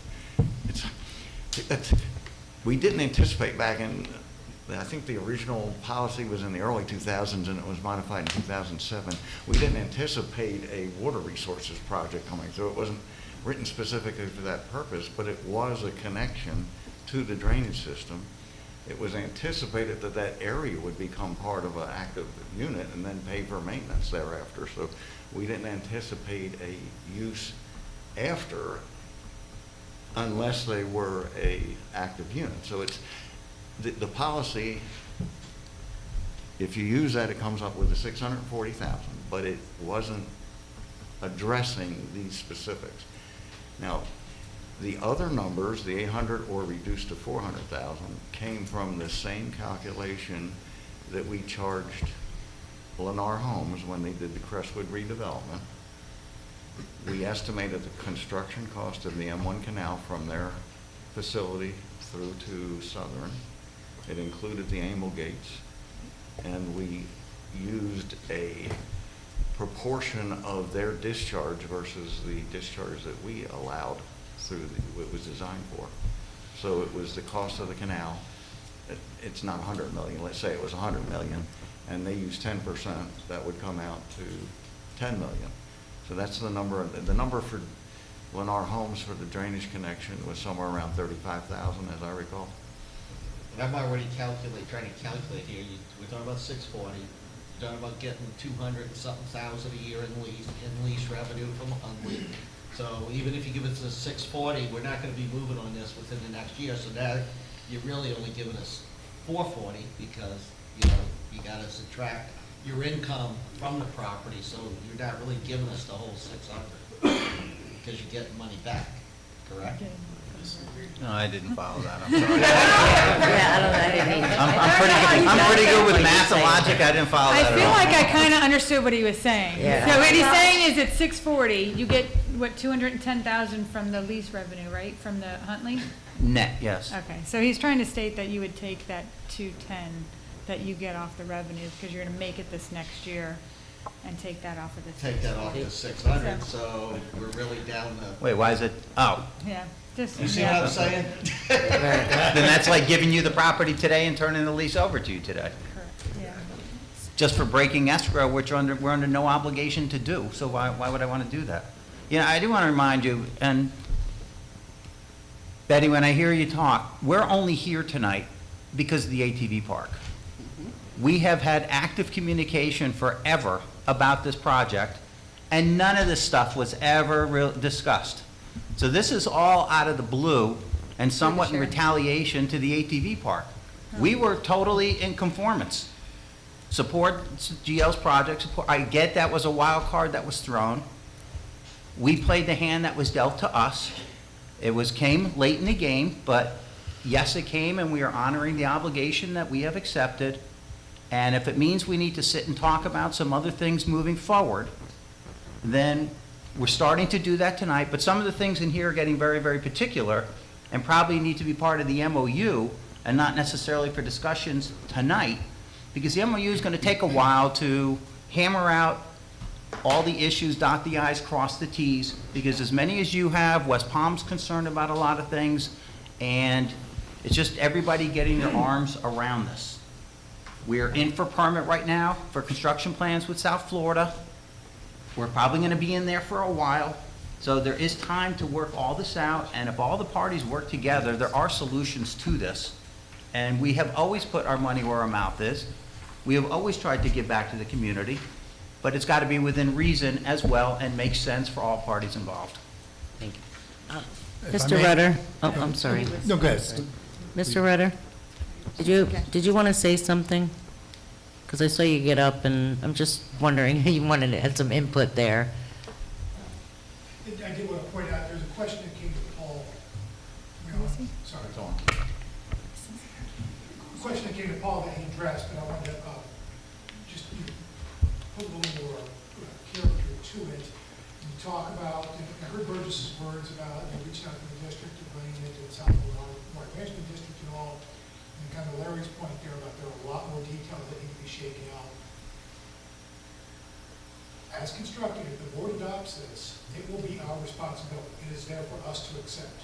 There would potentially be step afterwards. So don't ever forget, we're in control of it if our board should adopt. It would be after that. We have been very clear from the beginning that this is a piece of a regional water network. And we think, staff has been clear all along, that the South Florida Water Management District is the appropriate place for this to land. With that, I said it last time, I said it too, our board will make that decision. We will make a recommendation to them, and the Board of County Commissioners will take that position.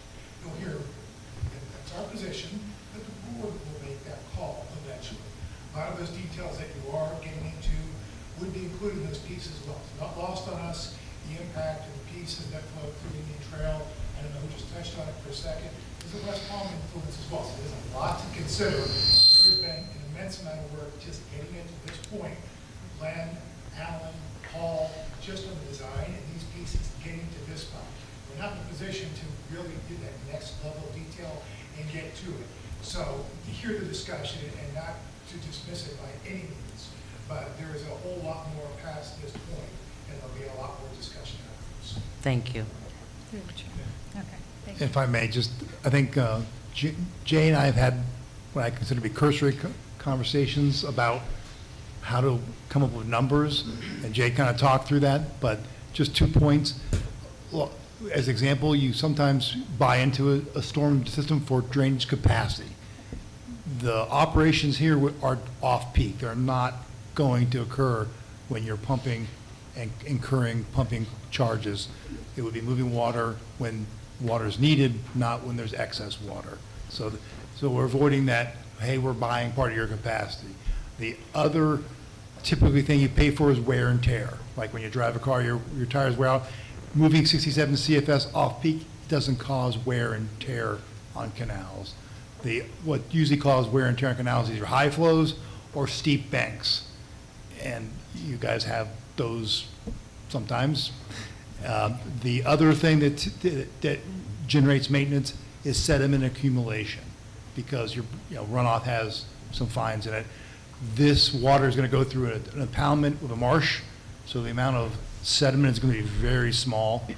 I'm not fundamentally head exploding against some sort of fee for access, but the numbers of the 50,000 was more in the ballpark of what I consider to be defensible to the, if I had to go in front of my board and explain it, than the numbers of 640. So that's just kind of my thoughts. Thank you.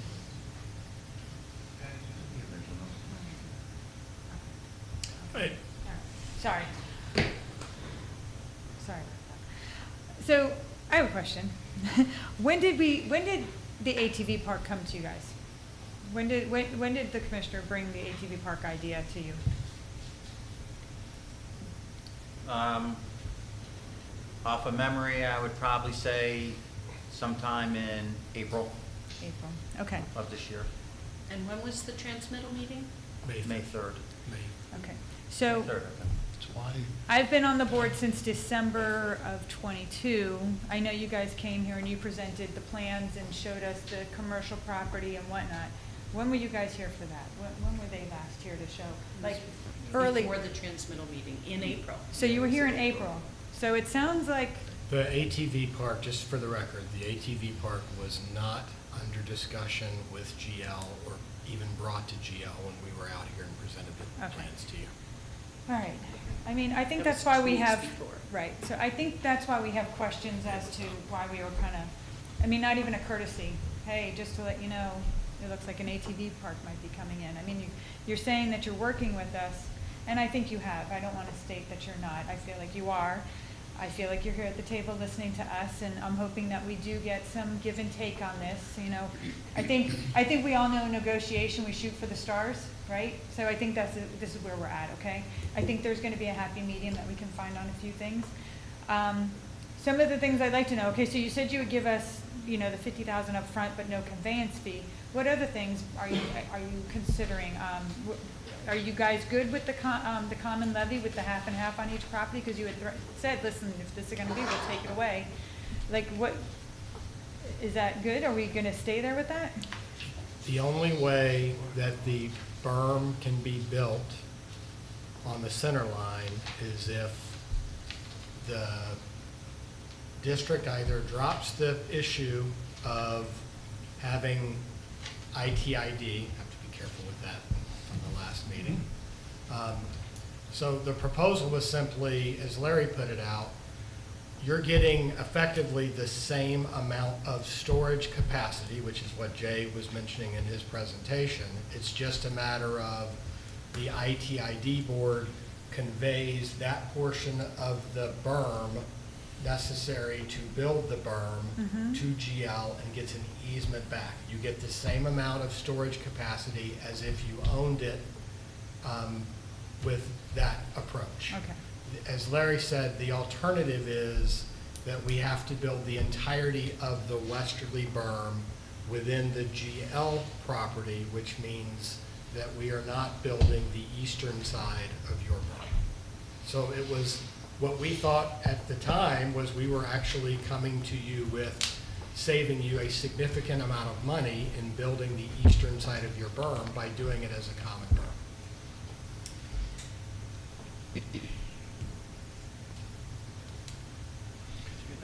I thought South Florida, they were the ones that didn't want the common berm. I thought it was, they were the one wanted, They did, pick one or the other. And kinda they wanted did them not on us. want to have a portion of the berm that was Common owned ownership. by two different entities. Yeah, wanted- they wanted to have one entity solely responsible for the upkeep of the levee so that you wouldn't end up with harm. And they were willing to take on that ownership either by having the levee moved onto their land entirely or to get the appropriate real estate issues and then convey easements both for water on top of it and for access by vehicles, because it makes sense that if you're going to go down to your south part of your parcel, you could have two different directions to go, so. And I want to clarify this point just because I understand the level of concern regarding the South Florida and the future operation side of it. There has to be an MOU signed by 4 different parties: Indian Trail Improvement District, Cypress Grove Development District, the City of West Palm Beach, and Palm Beach County. Those are the 4 parties that have to be part of the MOU. Regardless, at the end of the day, the district is taking, if the district and the county cut a deal and the board gives direction to their staff that they want South Florida to take control of the impoundment, they're taking it subject to an MOU, and those parties that are in the MOU have to agree to modify the MOU. So it's putting Indian Trail Improvement District in a position at the table with regard to what changes South Florida needs relative to that MOU. So I just want to be clear on that point because I realize there's a concern regarding that. We've heard concerns from other parties as well, and that's why we keep reemphasizing there's 4 parties that are party to that MOU. It's just through the chair, this is exactly why we do not want them in our yard, because, we want our own berm, we can't share with the neighbor, even though this is supposed to be a quote-unquote regional water project. And I agree with you on the MOU, except for the part about South Florida water management, because they have regulatory control over the CDD, over us, and they can start twisting arms. And, I'm not talking about the current South Florida water management personnel or executive director or their staff, but we don't know who will be there 10 years from now. And I can tell you from my experience with South Florida, when they want something, they're going to do whatever they can to get control of it. And they have a lot more clout than we will, even with the MOU on this. So that's why I'm so adamant about not letting them come here, because they will have the ability to put water through district canals. So, And through the chair. we might not be able to stop them at some point in the future. Were you done? Well, Yeah, sorry. No worries. I don't wanted think to address that Patty was done, and then No, I so I was back. just kind of going through the list of our requests.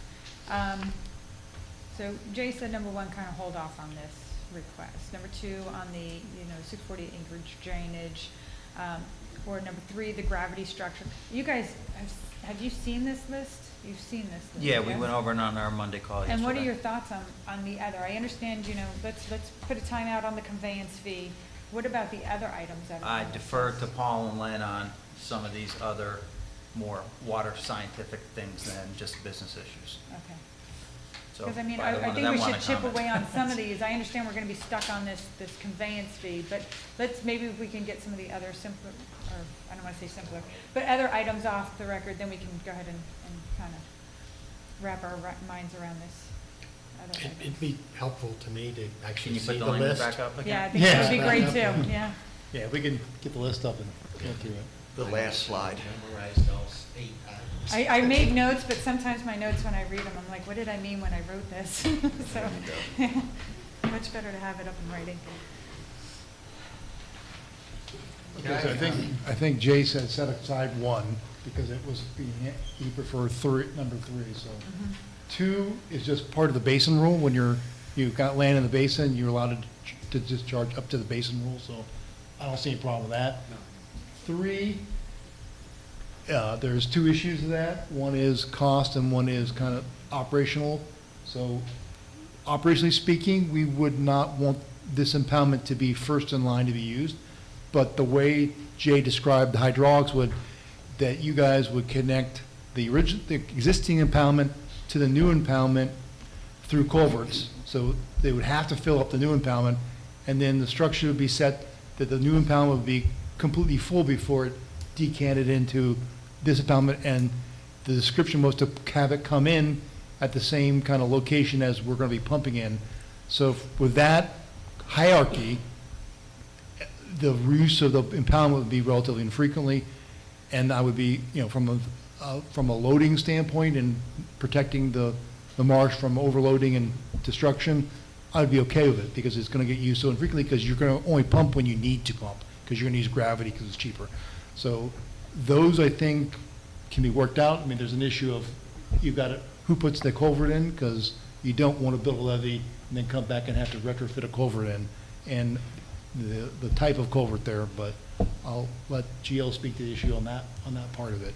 But it's not going to be a huge culvert, because But if I'm understanding this correctly, if the culvert's coming from the 720 into the 640 and the 640 doesn't exist, would we not build our impoundment just waiting for that future gravity flow to be in there? So the culvert, in my layman understanding, wouldn't be a part of this equation, because there's nothing for that culvert to connect to right now.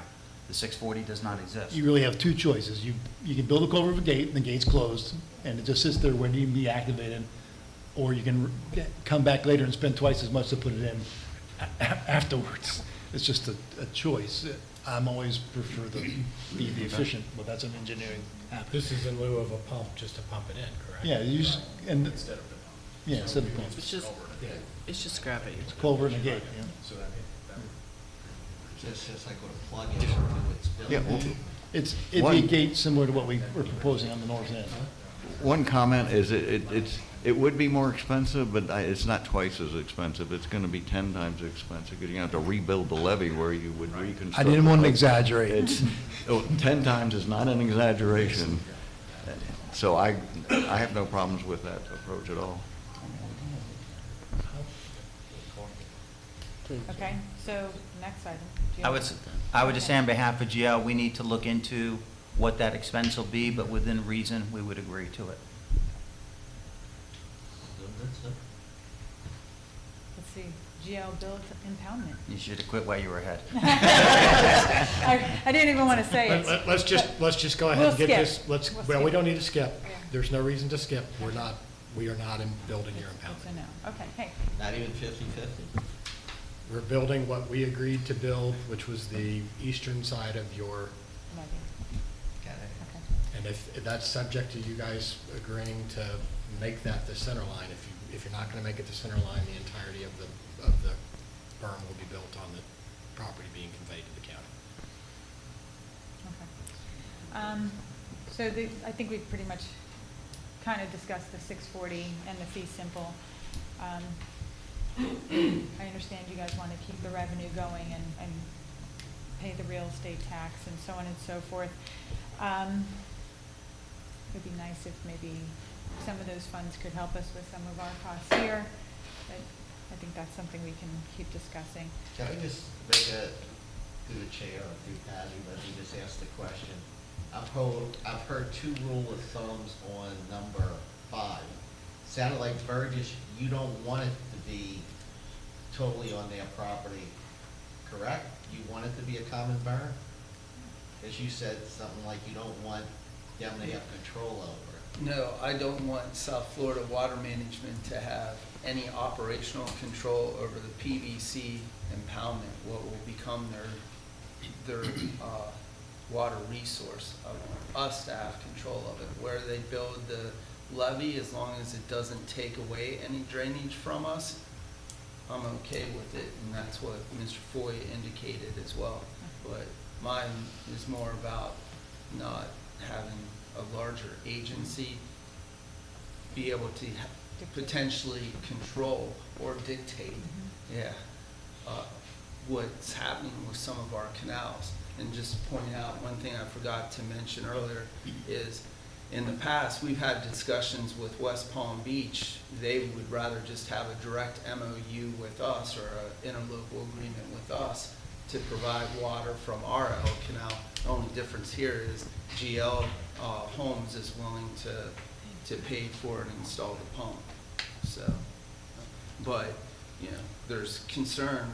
We're bringing in a third party, i.e. Palm Beach County, or a fourth party, even though they might not be a party to the MOU.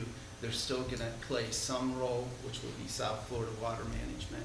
And I think I could easily say that we certainly have some concerns about that, but I think even West Palm may have concerns about, well, now we have to get permission from South Florida Water Management, or from Palm Beach County, and potentially South Florida Water Management. But as far as 5 is concerned, we're all agreement on a common level? Is that correct? I think so. All right, we're gonna hold off on 7. I think we're in a pretty, number 8, water quality shut-off during wet and dry condition. So, yeah. So this is a criteria we already agreed to for the city of West Palm Beach, that if they see a discharge that they don't feel is comfortable, that they can ask for a shutdown within 24 hours. I don't see any problem with the same applying here. To expect less risk of it because it's going through the impoundment, but we wouldn't want to put bad water on anybody. Can I just clarify here, the include a wet-dry elevation transition is different than the MPDS conditions, because that is, we have our permit, what we're permitted to operate at during wet and dry, but we have our operational. So when we're going into the dry season, you know, our permit may be that, you know, our level is 17, but we like to hold it as high as we can so that it gets us through. And so that operational transition needs to be built into the MOU because it's not there. Yeah, as you well know, the rainfall doesn't obey the calendar and the definition of wet and dry season. So you have to pay attention as you approach the end of the wet season. Hey, it's getting drier. You start lifting levels well above your dry season level so that you can park them and get to the dry season level. So we need to put in a month where we force the off so that water cannot be harvested and let it step up to the dry season level. So we'll put that in there. Yeah, and Paul, as you know, it's like a crystal ball, right? Because, yeah. you know, sometimes Crystal guest. sometimes we're going into December and we're having a lot of rain. Yeah. So, you know, saying October, I mean, typically I think October is the month I think that we start that sort of transition period. But, you know, I know last year we had some storms in December that, and then we had a horrible dry season. So I'm concerned about protecting that operationally. So you did good, Patty. Everything looks like it worked out, except 4, you're saying no way, and 7, we're skipping right now. Well, I think we're working on that. So I think, like I said, we shoot for the moon. I don't know, how was 6 defined? 6 convey, I don't think we really, yeah, we really didn't touch on Okay. that. So. I thought I missed, just in Yeah. case I missed it. No, I think what I mentioned was, I think, you know, the convey it over, you know, you guys make, what did you say, 210 or 330? How much do you guys make on that? No, I said the net would be 210 after 210. CDD taxes Yeah. and real property taxes, Right. roughly. But you said you would sign it over to us, but you want to keep the revenue from Correct. us. Yeah. It's a lease back. It's a, Right. yeah. Yes, but it's still part of But- a bigger package deal, all the Right. other, so And- again, I'm not gonna piecemeal, but yes, we would be willing, if we reach agreement on everything else as part of the deal, yes, we would do that. Yeah, and I think you said with like $100 a year? Yeah, so some nominal amount, I'd throw Yeah. out $100. Yeah. But that's with the condition that we support the ATV park. I said I would delete that one, Oh, you did? yes. Okay. Well, then that makes me very happy. So do we make a Look, motion? should we need to record that. Come on, you just made her very happy. Yes. Oh, don't worry, I took a mental note. She'll be angry at me in a minute on something else. Okay. Okay, so I'd like, well, I think that the public that's here deserves to kind of know where we're going, so I'd like to make, or have someone make a motion of what we're doing. And I think what we're saying is a motion for staff to negotiate, A finalized request. yeah. Based on this framework. Based on what was just outlined, Mhm. number two, number three with the discussions with Mr. Linton, number five, and one of the things that I was waiting to jump in and ask was, Larry, you said that you're in with South Florida right now for a permit. Yes. Is it not possible, because I would not have an issue with the berm being on GL's property, provided, you know, because we're getting easements, provided we're getting easements that permit us to have a trail. And before I go off on that, can I just ask one question for clarification? Because I asked you this, and I didn't get an answer yet, and I planned on asking you tonight. The berm, as you and I met with GL Homes, I can't remember what, the first time we met to discuss this. And the berm came in after that first meeting, then there was a second meeting. Or let me just ask you, prior to any discussions about the county being involved or South Florida Water Management being involved, when we talked about a berm and we benefit from that berm, we won't have to build that berm. What was your thinking in terms of how much land we would need to give up for that berm? So, for example, if we're to build the 640 acres ourselves, we would need to have a berm that would take 20 feet all the way around the 640. I don't know what it is, but what I'm trying to understand is, what would we have to have? And then, so we were in, I think, and I'm going to give you a minute, let me just get through this and then you can answer.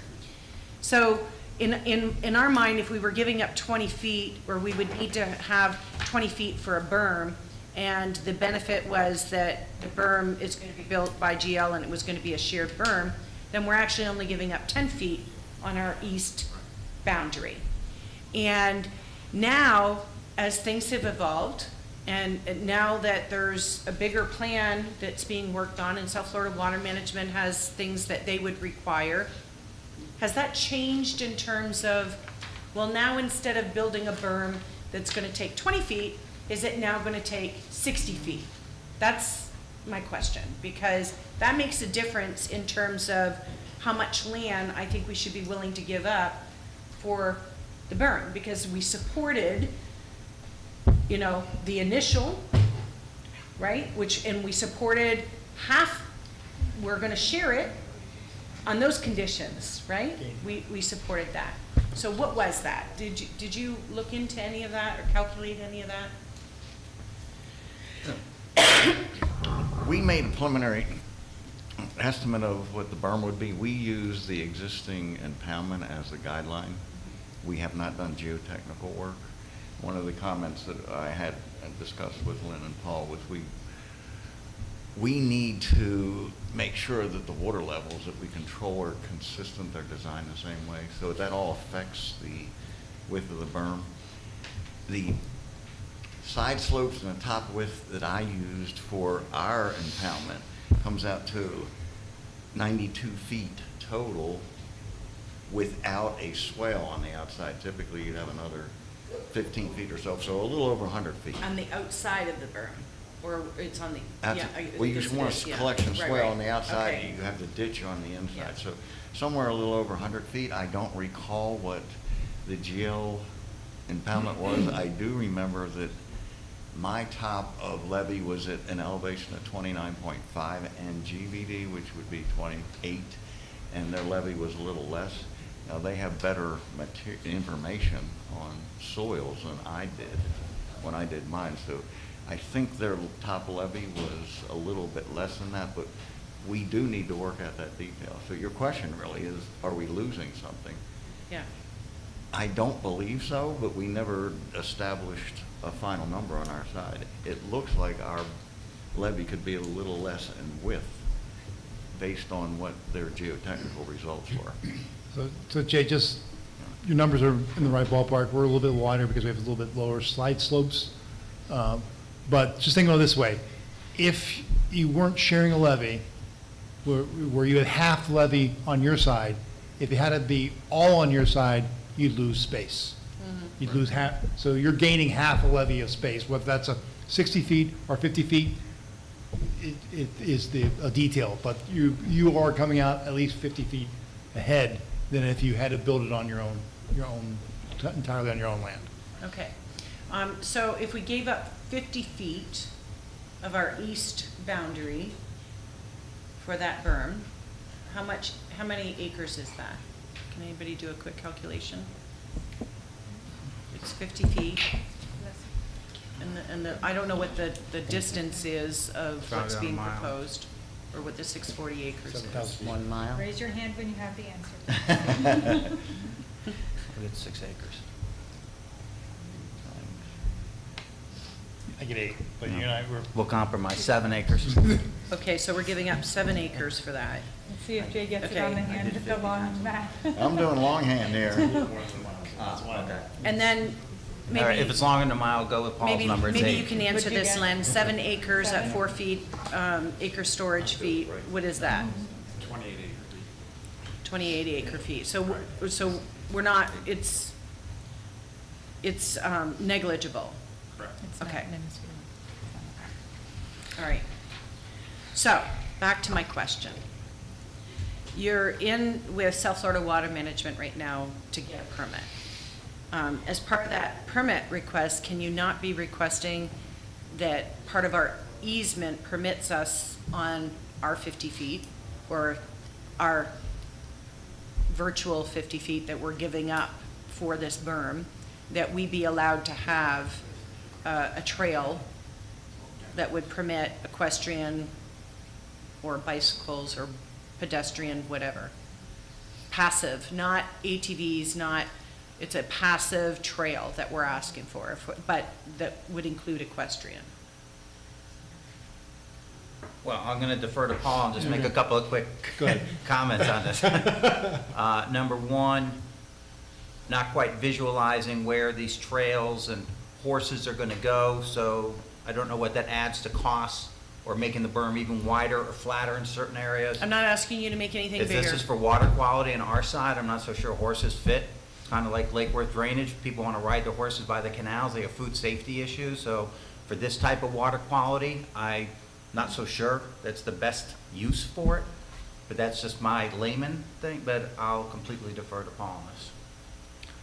Or from the standpoint of district, the permit they're in is for regulatory. The items you're talking about is not going to be reviewed in that permit. The items you're talking about would be more reviewed on the districts accepting the project for its operation and maintenance, and their concern about would be compromising the levee by going down slopes or whatever, which I don't think horses do, but ATVs do. So, and the surface would have to be potentially a little bit different for the horses, but generally we're talking sand, so that's not an issue. There would be some staff that would have concerns about the water quality of runoff, because typically on these levees, you slope the crown towards the interior, and so you would get runoff into the interior. I don't know if that would be a deal killer for the district. I haven't just brought it up to our board. There'd be details to work through that. Because the concern is, you got water quality there. Okay. All right, that answers my question. And just to piggyback on, I mean, the conversation is, now if we're gonna use that impoundment to supply water to City of West Palm Beach, now you've got that concern popping up. So, Jay, what amount of land would you need to put a trail there on that east berm to add to, you know, if they need 100 feet and we'd be giving up 50 of it, how much additional land would we need in order to create a reasonable buffer, slope, Off whatever? the top of my head, what I would do is build the berm as Paul just, the levee as Paul just described, but I would put a flat area on the inside of the, on our side of it, where horses could ride, and not allow them up onto the berm. And that would be, whatever width it would be, 15 feet wide for horses. So you would lose 15 feet wide times the length, 7,000 or so. Sounded like something was reverberating there, but I would not put it on top. And just to, Why do we suddenly have sound? there's feedback from some phone or something. Sounds like it's coming from the TV. And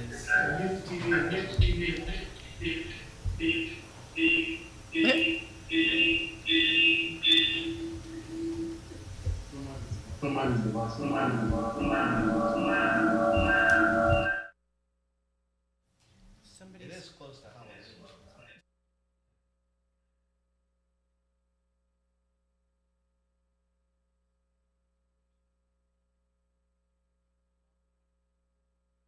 When, on those times when you overflow into the impoundment, then we're gonna Right, be then subject to there's the a same problem. risk, yeah.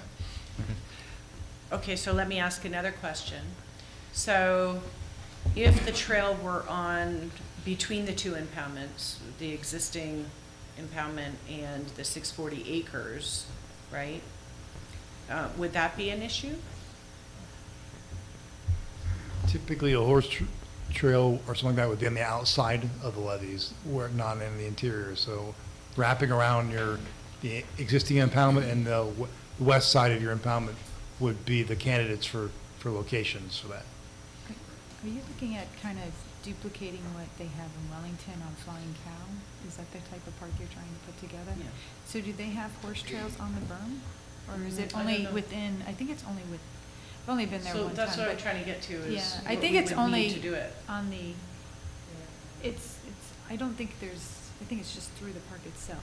I don't think it's on any berm. So is it necessary that we put them on the berm, or can we just keep them within the park? Well, it takes, what park are we So- talking about? So I'm talking about, well, this, Again, the 640 that you're putting, you know, we want to have trails and whatnot through it, yes? but what he's saying is that if we have drainage into the GL, Right. then Okay. that would be a concern.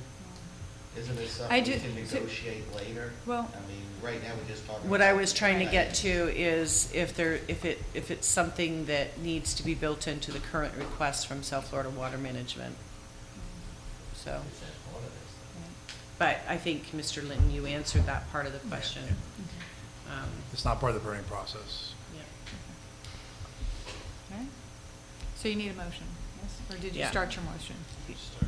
Did I start it? I feel like you Yeah, were you did. starting, Oh, you were okay. putting it together. Yeah, you got 2, 3, and 5.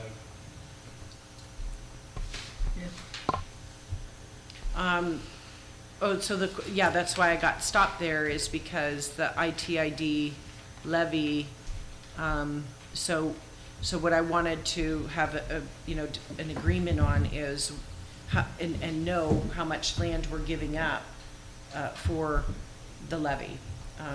Not, because there's all these other grander plans that we're giving up more land than we, originally supported. So I'm fine with it being built on GL's property, provided we have the necessary easements that we need for maintenance and access to our own property. And I would like to stipulate that, we're only giving up 50 feet, the 7 acres that, 50 feet across what we would have built, what we were agreeing to in terms of a shared berm. That's the way. Okay?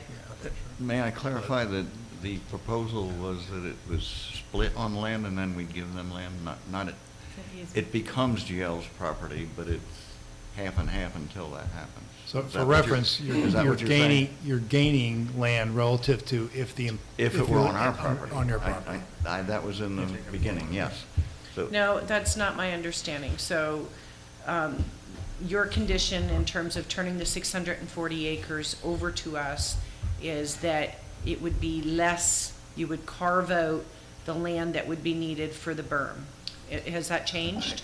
I think that what you're missing is we're talking two different issues. The first issue is if ITID were to build your impoundment exclusively on the Yep. 640 acres, on the eastern side, you would be losing land compared to what you would be gaining by a common berm. But I think you're missing what my point I is. probably am. That's What why we I wanted to- supported in the first place and what was sold to us as a benefit was that GL's going to build the berm. And therefore, only half the berm is going to be on our property and half. Therefore, we were gaining some because we were giving up less. So what I'm saying is that I'm prepared to support giving up what we supported already, which was the 50 feet, 7 acres or whatever it was, okay? For that berm that we already supported. If you guys are building a berm or required to build a berm that's 120 feet, then we're not giving up 70 feet for that, right? That's where I'm going with this. I got you.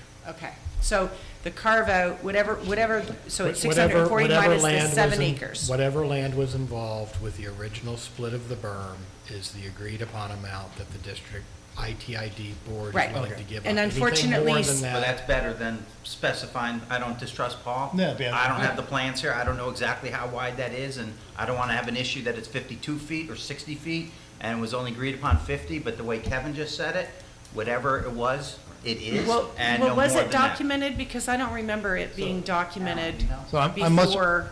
I'm much more comfortable with the way it was phrased because we are in permitting and they may come back and say, change this 2 feet. And we don't want to end up caught with that difference. I think you made it clear what your expectations are. The geometry is the geometry. So- Right. Well, and what I'm trying to say is that anything additional that's required to be given up should be on GL, not on ITID. So that's what I support. Or split evenly, Why? because we're putting it right on the center line of the property line. Oh, So you the are intent still- was half okay. and half, so it should be split evenly. What we're impacted, you're impacted. Okay. If you're turning the 640 acres over to us, we're carving out the berm, correct? Yes. Okay. So what my point was, is that if the new design or however things have changed requires a 120-foot berm, and we were only anticipating giving up 50 feet to build the berm, but things have changed, and now it's 120 feet, I don't want to be giving up 60 feet to be doing that. That's what I'm trying to say. Do you get what I'm saying? I understand what you're saying. Okay, so that's what I'm supporting. So I guess your permit right now with South Florida, you already have the design in. You've already assumed that we're giving up that land, is that, maybe No. that? Okay. Not at all. All right, I sat through a South Florida meeting a few weeks ago and heard for the first time this was an issue, and all I did was try to propose a solution to resolve an issue so there's one less on the table. That's the whole history of this, that's it. okay. So, all right, I'll leave it to, as you said, Paul, then, okay? As long as it's, we're talking 2 feet, not 20 feet. Okay? Yeah, I don't expect a whole lot of change, but Okay. you're right, they raise it up, we got side slopes, so a foot or two can make 10 feet here and 10 feet here. But if we're keep it centered on that, and so it'll be even Stevens on both sides.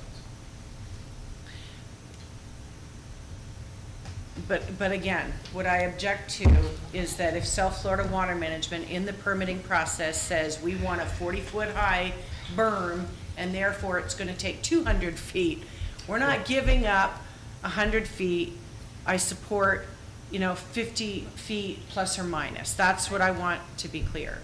I think what I have an issue with that is they could say, forget it, you build your own berm, and then we lose a whole heck of a lot. So I think we need to be careful on. Again, it's about what we supported and why we supported it, right? And it was sold as a benefit to us that we're gonna build the berm and only half of it's gonna be on your property and the other half is gonna be on ours. Great.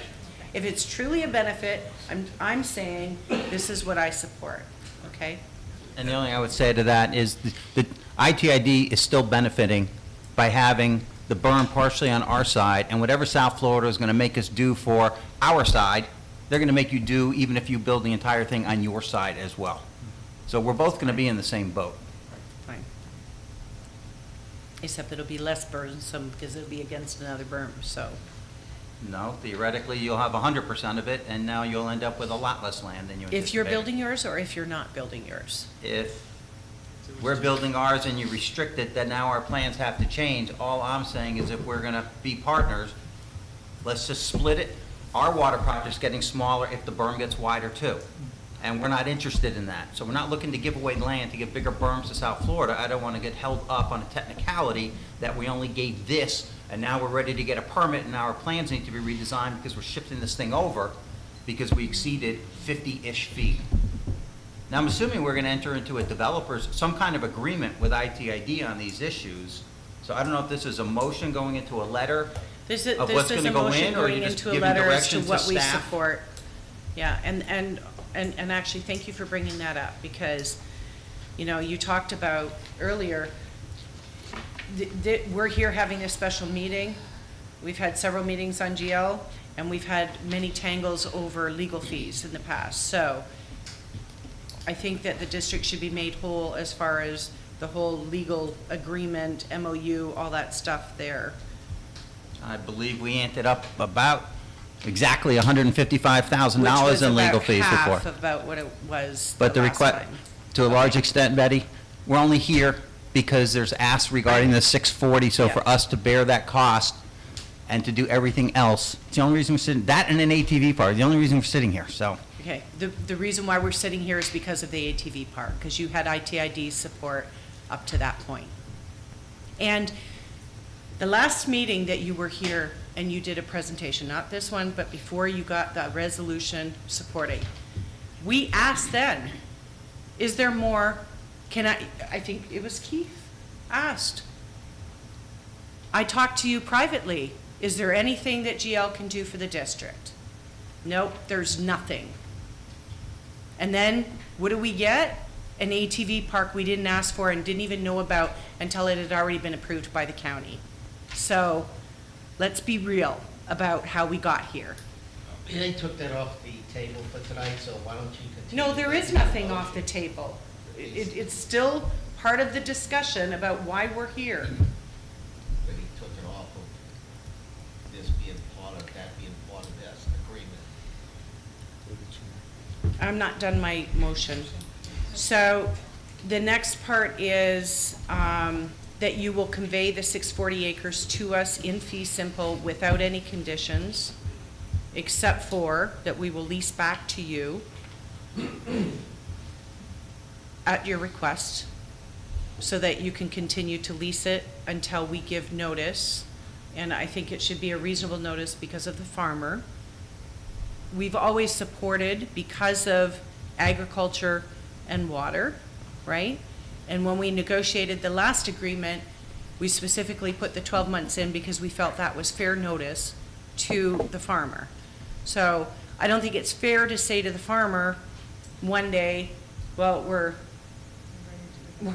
gonna put a shovel in the ground, and he's got an investment in the ground. Yeah, so I think, it should be fair notice. I don't think we should be unreasonable about that. He's already under lease for a year. We don't have the ability to modify that notice. Perfect. But So- you said earlier that you could at any time, so I'm just I putting it. absolutely did not. Oh, okay. I absolutely did not say that. I Okay. said you have the ability to give notice at any time.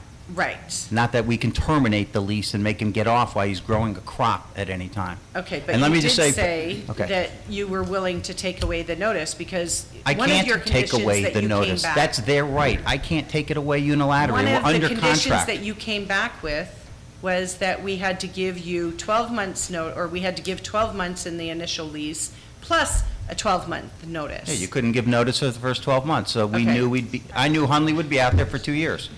It doesn't Okay. mean you can't give notice in 1 year to get off the property. So are we still So it's still the requiring same. that? It's still the Because- same 12 months notice. So But I- let me just, okay, I I just want to agreed to 12 clarify months before I notice. forget. We're agreeing to release the 640 once we enter into a written agreement that addresses everything that's on that screen. There is no piecemealing here. So the usage fee is going to be addressed as part of this agreement. I'm getting there. Okay, I just want to make sure it's not Okay. forgotten. It's subject to the approval of the county, 100%. just to your point. Which condition are we talking about? This whole thing. okay, I the didn't know tra- what the conveyance. transfer of the Right. conveyance, Okay, the these transfer of the amendments, conveyance. Right. is subject to the approval by the county of their current proposal. And then on the conveyance fee, Can we just have the, I'm trying to understand why there's an issue putting an annual amount in the MOU. I mean, I think the district probably comes out ahead, but I'm trying to understand why because this is something that's in perpetuity.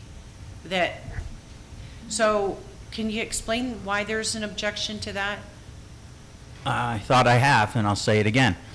The expenses on this project are being monitored and scrutinized by all parties involved, and we're trying to maximize the amount that the lease income generates to pay for as much, if not 100%, of all the expenses. So we're trying to So- give free water to West Palm Beach, is that it?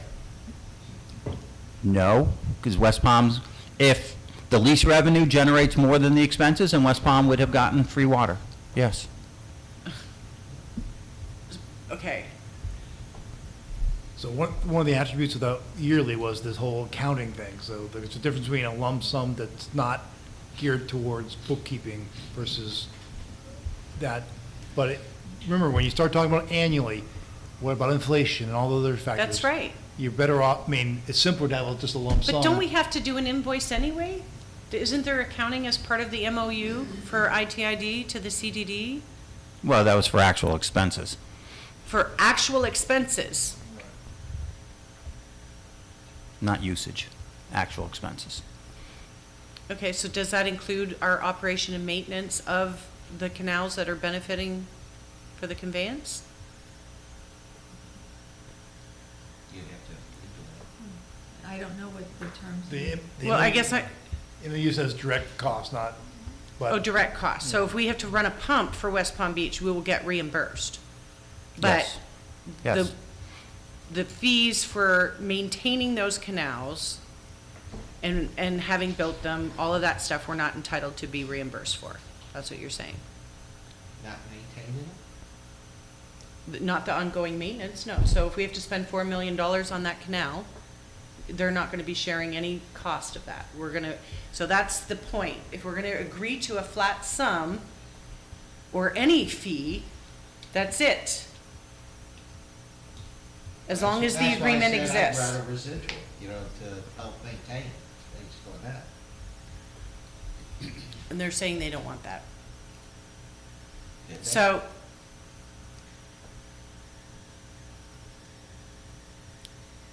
yeah, so I'd like to hear where the board is on that, because, I'm not going to speak for GL, I mean, but an annual, if you take the narrative and it's $1,000 a year, so I'm not against $1,000 a year, relative to breaking the budget of the thing. If you want to go with $1,000 a year, I just don't want it to come with $2,000 or $3,000 worth of bookkeeping and all that, so, but to me, $1,000 a year or $50,000 up front, I can support that to my board, but I'm not speaking for them, but. What you just proposed is fine with me. When you say perpetuity, to me, 50 years is a lot of perpetuity. It's not complete perpetuity, but, yeah, I don't have an issue. Again, GL's not even a party to the MOU. I say y'all have to pay for this. This would be West Palm Beach, et cetera, paying this, right? Well, It'll- initially, No. it's gonna be the, Well, it'd probably be the county. It would be added, like an added cost, like Paul said, for the vegetation. The grass has to be cut. There's just gonna be annual costs associated with having this operation, running the pumps, and this is just gonna be another line item, which will still reduce the excess revenue from the lease, but I don't think anybody wants to exasperate what that number is. If you guys feel you're entitled to some nominal amount that's been thrown out, I personally don't have any issue with that at all.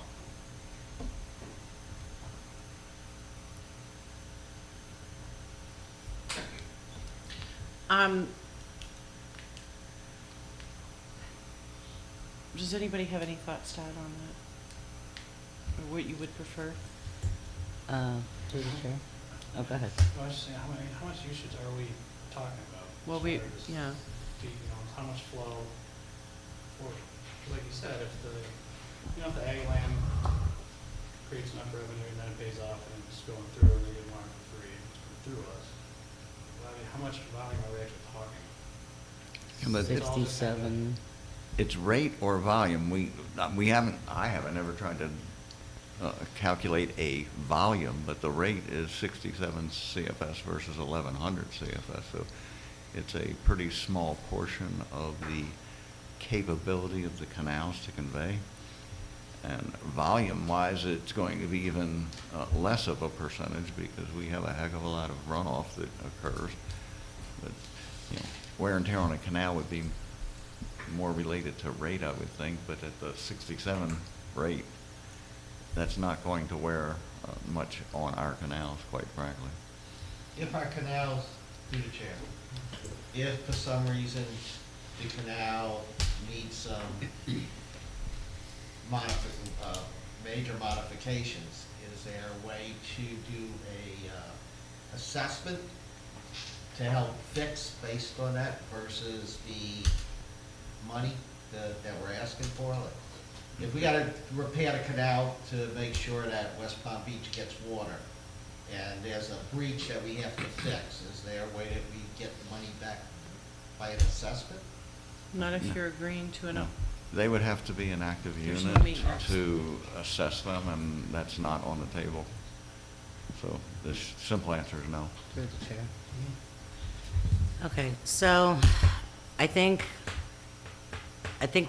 we should make a motion on the I things. have made a that- motion. I'm Yeah. asking for input on that $50,000 or, Yeah, we're stuck on number 7, Okay, and progress, motion progress. okay. but I wanted feedback before, like, what do you guys want?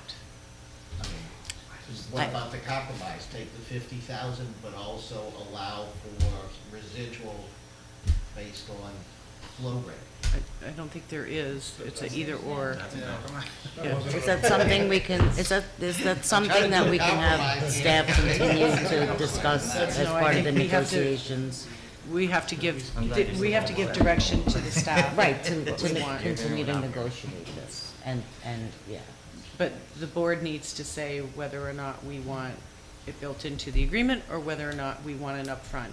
And I think that GL prefers an upfront amount, so. As does the I'm ca- fine as the- with, as the- Sounds like I'm everybody- fine As I, with an as I would recommend the upfront. county too, upfront is just cleaner. Right, and I agree, because it's way too much administrative. It'll eat up whatever we're making. Doesn't make sense to me. I think upfront is better. All right, so my motion shall include that, what? Sorry. That We staff don't- will- We don't mean to complicate it, but Jay and I were just talking, $50,000 for perpetuity, even for this one issue, seems rather low. Thank you. I just told Betty, I think it should be higher. Well, this is something that they can negotiate more, if that's But do an we need to, option. okay. Well, so the MOU says that we can cancel at any time. So, if GL was giving us a lump sum, I'm assuming that you want to tie some time period to that, obviously. Yeah, so I think we have to, I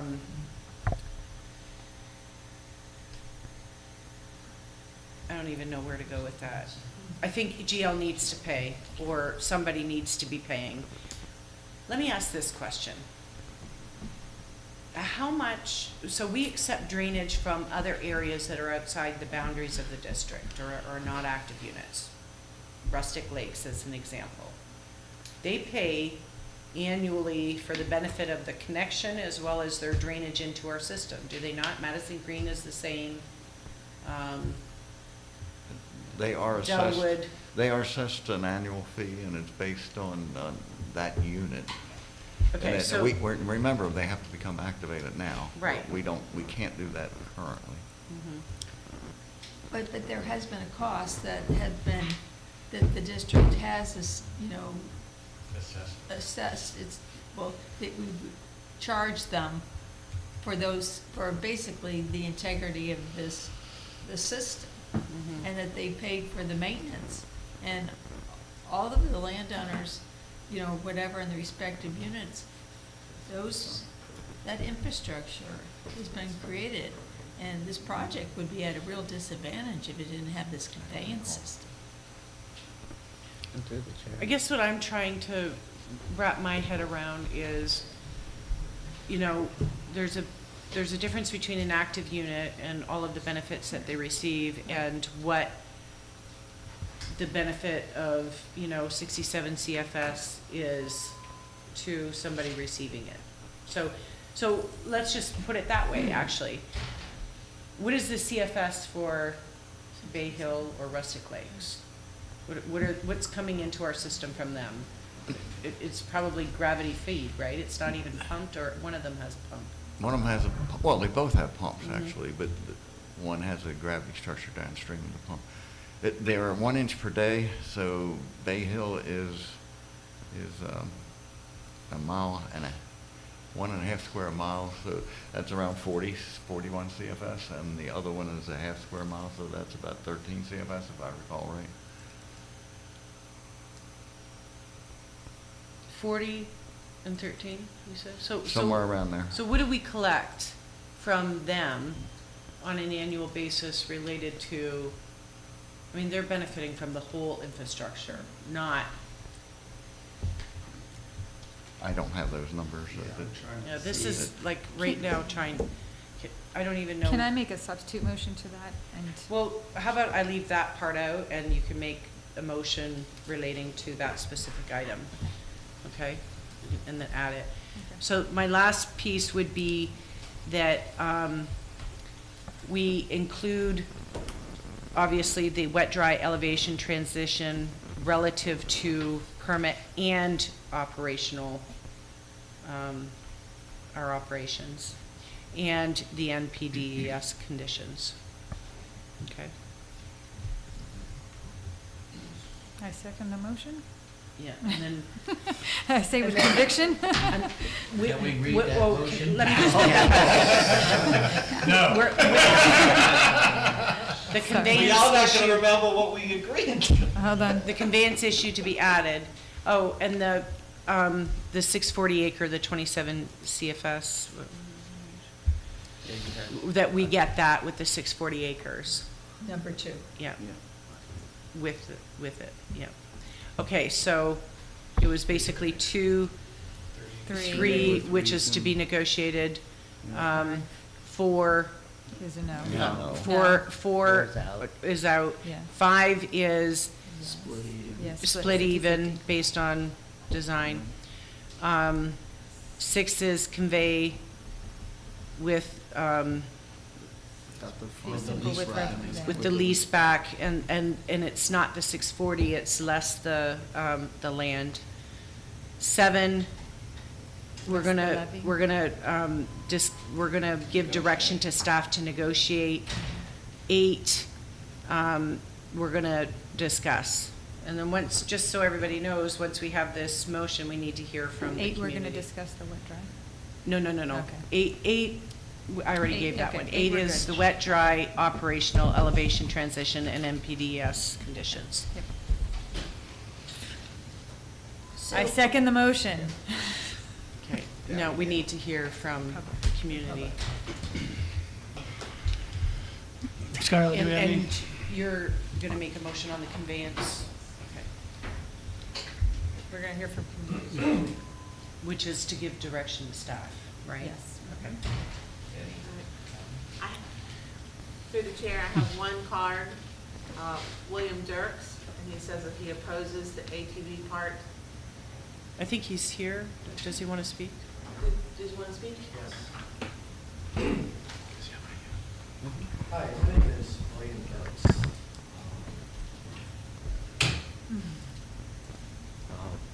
My wife and I have been in Santa Rosa Groves for over 10 years.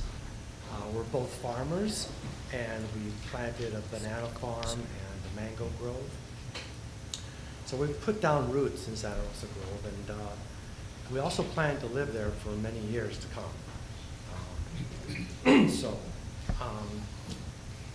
before I start, I wanted to ask you, will there be a vote tonight on whether to send a letter to the county commissioners objecting to the ATV park? Just Chair. So far, the motion on the table relates to the conditions of our support, which excludes the ATV park. So if a compromise is reached tonight, is it conditional upon the ITID's support of the ATV park going forward? No, they took it out. God bless you. All right.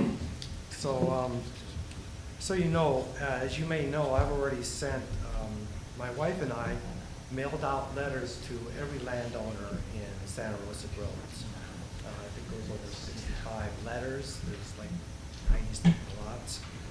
We gathered 17 letters of opposition, and we had given them to Elizabeth Accomando as she promised to hand them to Sarah Baxter.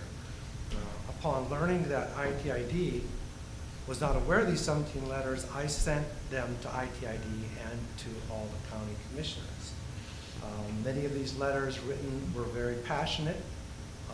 They're very objecting to it because people live along Dennis Street, and they're very much subjected to the noise of the ATV park. And so I asked the board at some point to send a letter of objection to the commissioners, asking them to remove the ATV park from the land swap deal and revert back to what was promised by GL when they were soliciting our support for the swap in the first place. We should hold them to their words. I think that GL Homes can call the bluff of Sarah Baxter. She's saying she won't vote for the land swap deal unless the ATV park gets put into place. I think that she will vote for the land swap deal regardless. So I think you should call her bluff. I don't like what's going on. GL promised to build a reservoir on the 640 acres, the impoundment, that is, and it was communicated to the public on Santa Rosa Groves Facebook group quite a long time ago. It was a promise along with fewer homes and less traffic. Now Sarah Baxter has said that GL will build the ATV park for free. It's not free. That is about as true as saying the ATV park is already being built, which she said. It's not free because they promised to build a reservoir, but now they will also hold the 640 acres in escrow until ITID gets over 15 or 20 million. Now the taxpayers need to foot that bill to pay for that build, whereas it was already there. So not only do the Santa Rosa Groves residents get impacted by the noise, the traffic, the pollution, the ATV riders, the reduced land values, now we also have to pay for the flood mitigation measures promised earlier. I don't like the heavy-handed dealings on the Santa Rosa Groves, on to Santa Rosa Groves and ITID by Commissioner Baxter and GL. When Sarah Baxter got elected, she immediately fundraised soliciting dollars from developers. When introducing her ATV plan, she made it personal by stating that she and her family not only ride ATVs, but often talk about it all the time. And she states that she'd be proud to have her name associated with it. To make matters worse, after ID first voted to send the letter to the commissioners in August, Elizabeth brought it back up for reconsideration because of the need to do a fact-finding and discussions with Sarah. Interestingly, around the same time, Sarah Baxter appointed Elizabeth Accomando to the Palm Beach County Value Adjustment Board. This heavy-handed method recently trickled down to Santa Rosa Grove's page, group page on Facebook, where residents were asked which is worse, flooding or an ATV park. Mr. Close to wrap it up, sorry, 3 minutes.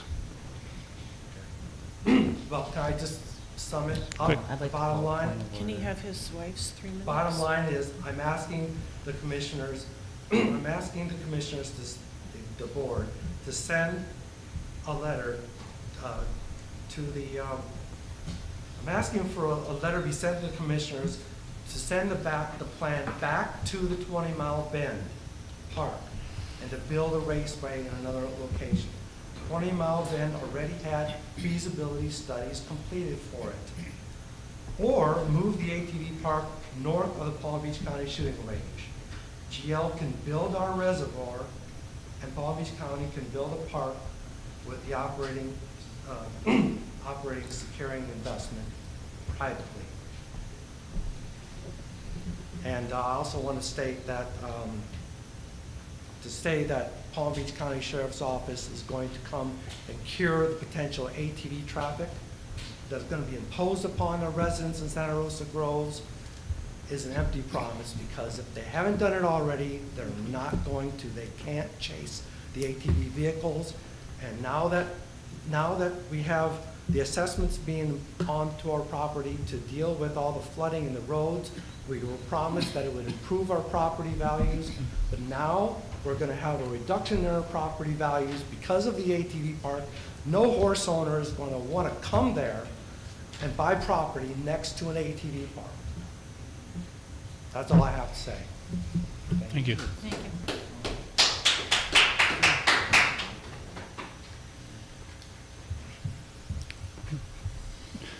Scarlett doesn't have any other cards. Was there anyone else who wishes to speak? No. Do you have anything? No, I'll speak to the Dirks privately. There's no need to, but I will state for the record, one of the things he stated about the 640 being built, it was never the intention of GL to build our 640. That was a recent ask that I asked for in a private meeting because the board directed me to during our negotiations. I think he's referring to the water project that GL Well, is they're building. still building that, so I don't think I so, think because the he's way just it confusing, came out. yeah. And, Yeah. you know, we had good conversation up until recently, when they had a conversation with somebody else. So what people don't understand is how important this is to Santa Rosa Groves and the flooding. So what they consider to be heavy-handed, I take very, very much offense to, first of all, because we will continue to flood if this doesn't happen. And the ATV park was approved by the county by zoning. Indian Trail has no say, and that's why we weren't even going to be discussing it tonight, as Supervisor Giordano brought up on several occasions. My appointment to the Value Board, first of all, that's a free service for the community, just something else to help the community out, has no bearing on anything. I didn't ask for it, it was given to me, and it's got totally irrelevant, so I take a lot of offense to that comment. And I've been fighting for Santa Rosa Groves. I didn't become an elected official to be a politician. I became an elected official to protect my community. And I've endured flooding at the hands of GL. I've been extorted by people that work for Cypress Community Development District. And all these things have been going on before you guys purchased your house, when you only had the farm. And we've had these conversations.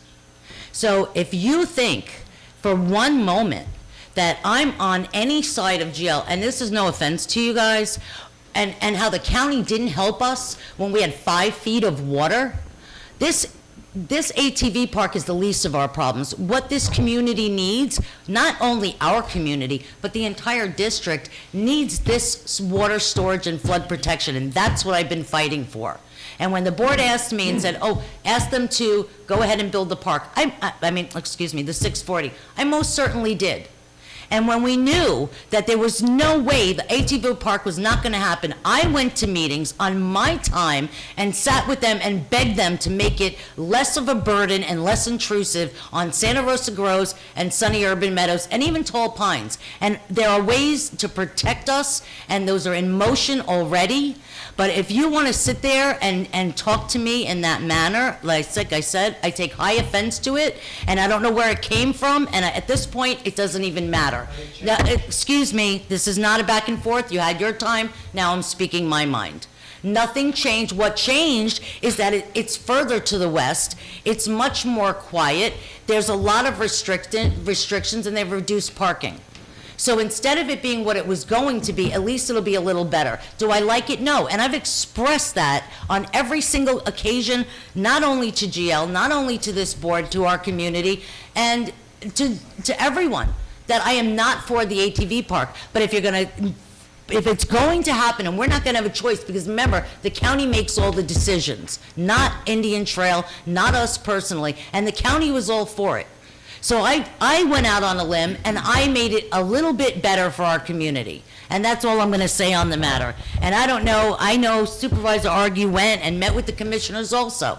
And none of that mattered. And when I gave Commissioner Baxter the How do you know none of letter... that mattered? We don't know yet. Commissioner Baxter said, okay, great, you got 17 letters, thank you very much. That was her response. So it's well within your right. Why was it buried? Through the chair. What was buried? There was Through the chair. nothing buried. Why didn't the rest of the ITID board be aware of the fact that 17 people in our community were not? Point of order through the chair. Yeah. Listen, I- we're not going back and forth, and I I have a think question. Elizabeth has said what she needs to say. I think we need to move on from that. I have agree. a question for staff. Just a comment question. Because there was something that was brought up that I'm not aware of. So if GL's project is not built, then Santa Rosa Groves is going to continue to flood. So help me understand, I'm not aware that this project is being built for Santa Rosa Groves or to alleviate drainage issues in Santa Rosa Groves. So Through the is chair. there something I'm missing here? I'm not sure what you're referring to. Okay. Santa Rosa Groves has its own water control plan that will. Exactly. Yeah. And their own drainage permit, and the 640 acres, and the M1 impoundment has always been about the M1 basin. So maybe you can enlighten me, because Well, yeah. I think it's important when a representation is being made to the residents that somehow all of their drainage problems are going to be solved by this. There is nothing that I'm aware of that's happening that actually is going to alleviate your drainage. Through the chair. The entire project, because currently, all this land is being farmed, and I take, Michael, please don't take offense, you know I'm all about farming, but I'm going to use Ian as an example. We were underwater. The canal breached along Dennis. Everybody on Dennis and everybody on Marie was underwater. All our staff here, Okay. the county, everybody was scrambling, trying to find relief because the water had to get lower to the L8. We had this conversation earlier. All that while, that land where the ATV park is destined to be, someday maybe, was being pumped, continually bringing water. Well, that won't happen anymore. The 800 acres will no longer have to be pumped. Remember, all that water gets pumped down to 59th Street. Whoa. And it backs up into Santa Rosa Groves. Okay, So when that water stops getting pumped out to keep the farmland clear, that means that gives more capacity to Santa Rosa Groves. Elizabeth, I understand what you're talking about in terms of the farmland and the operation of the CDD. However, I am very concerned about some of the other things that you're asserting, because we have always supported agriculture in our community. We continue to support agriculture in that area. And nobody's not go- supporting hold it. on. And to suggest that the ATV park being built is going to alleviate having to drain it, you're gonna still have drainage and runoff. Where is that even draining to, by the way? Where is the drainage for the ATV park going? Route 59 to the LA. So it's going to the same place that the agricultural land was. But they're So, not gonna have to pump the way they have to pump the of fields now. course, They have a water are you feature storing in water there. there? Three water features. Yes. So Michael, point of order, shouldn't we do So it's this 200 question? acres that's being And built. 640, and, excuse me, 800. Okay. Again, until some of the issues are addressed operationally with the L8, I still think that we're gonna be in the same problem. There is nothing that is being built specifically that is a direct benefit to alleviate the drainage issues that you had, except for what is already in the Santa Rosa Groves Water Control Plan, which is to build a pump to pump water out because you're in a bowl. Right, which is Point of order, pointless. and I'm sorry, did we have a point of order from Keith that we can move on from this? Yeah, So, point of order, this is a different from Mary, our, can we motion. It is important when you're No, talking but it's not about, part of the question okay. to the vote. From a procedural standpoint, a point of order was called, and it is appropriate to cease the conversations back and forth. And you do have a pending motion on the floor. and I seconded the Yes. motion. Seconded. I seconded it with a mouthful, Cookie. All in favor? Aye. Scarlett? What, We had a resident come up and said she wanted to talk at that time. Did you want to hear her? Did you fill out a card? Beforehand? Was there a card filled in beforehand? She hasn't Yeah. been to talk. It's at the discretion of the board. I think we let her talk. I mean, Is of it- all the residents that we have in this community, we got two people here that I think are I'd like to asking know if speak. it's gonna be in rebuttal to Elizabeth's comment, or is it gonna be something added different? Something I'm gonna add to it, okay? You know, none of us, excuse me. Can you Just say you your stepped name, in- Please, this is Young Ducks, I live in Santa Rosa, the wife of, Bill. None of you does not live in the west side of Santa Rosa community, okay? When you, imagine you have lots or a house, on the border area, especially like few lots, they can live there. They have to sell, most of them, they say, I can live here. They have to sell the land. So serious. You think we are talking about some other people, but what if you have a land there, and you have to live there, or you own it, but you don't have a house? This is a community. You are ruining really your steps. You don't think that this is it's not serious. This is so serious in our community, especially west side. I live in the center, but people in the west side, this is so desperate. Okay, you are ruining the I mean, really, do you think you're talking about something else? It is not. It's a people's life. Okay, I wanted to really think about seriously about this. There's all other things going on with it, what my husband said. But, on the bottom line we are so desperate. People live in the Carroll Street, they don't really think very much. But people on the west, is desperate. We cannot have this whatsoever. I want you to really think about this. And I know GL does not want to build it, because you just want to get a vote. But it's not about the vote. It's a life. Please, turn it down. We cannot have this in our community. We already have so much problem with safety gliders. They're wrecking it, they just degrade it, they wreck it again, and they go through the easement right now. Okay, it's gonna be a lot worse. On Carroll Street. I'm really begging you. Please do not ruin our community. They have already permit to build the house, but they have to build on the water. They're gonna sell it. They say they're gonna sell it. They can't. They said I cannot build a house here.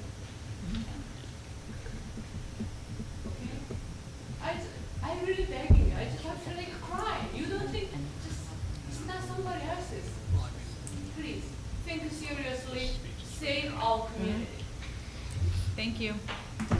Through the chair. Thank you. Yes.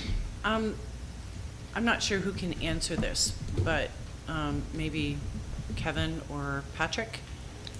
Does the current comprehensive plan permit a park, like an ATV park, to be built in the rural tier? Well, the WCR zoning designation on the property and the WCR land use designation establish the requirement for public civic lands to be conveyed. And under the Unified Land Development Code, public parks, inclusive of an ATV park, are permitted use. Boy, that's a good one. So that land was originally supposed to be in ag or in water storage?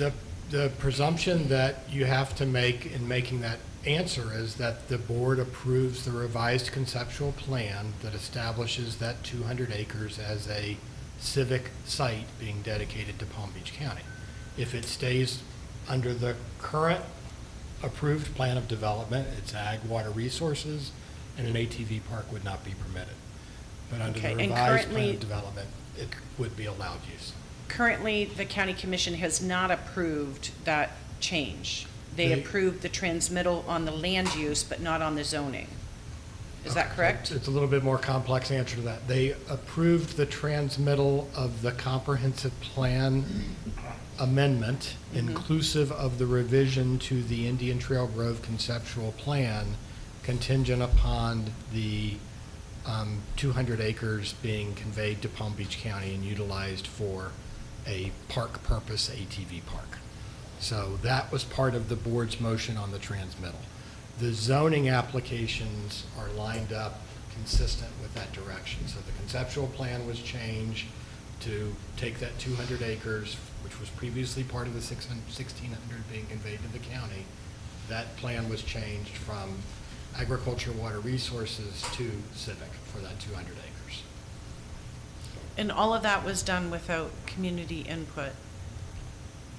Again, that was the board's direction at the transmittal hearing. The board will have the opportunity to address whether they want to continue with that direction on the 24th, but that's the Board of County Commission's decision to make. And I believe there's a town hall that Commissioner Baxter will be holding on the 16th. Rah, rah. Yeah, that you guys can go to and voice your opinion to that person, okay? Okay. Be prepared to be competing with the racetrack folks who are in support of 20 Mile Bend and... I'll be bringing the supporters for OHV vehicles who do not like it here. They want it back at home. Okay. Can I make a motion for staff to work with GL on the conveyance fee? Second. I think we need to give a minimum... Up to? Well, Or low as low as? Yeah, as low as, I'd say.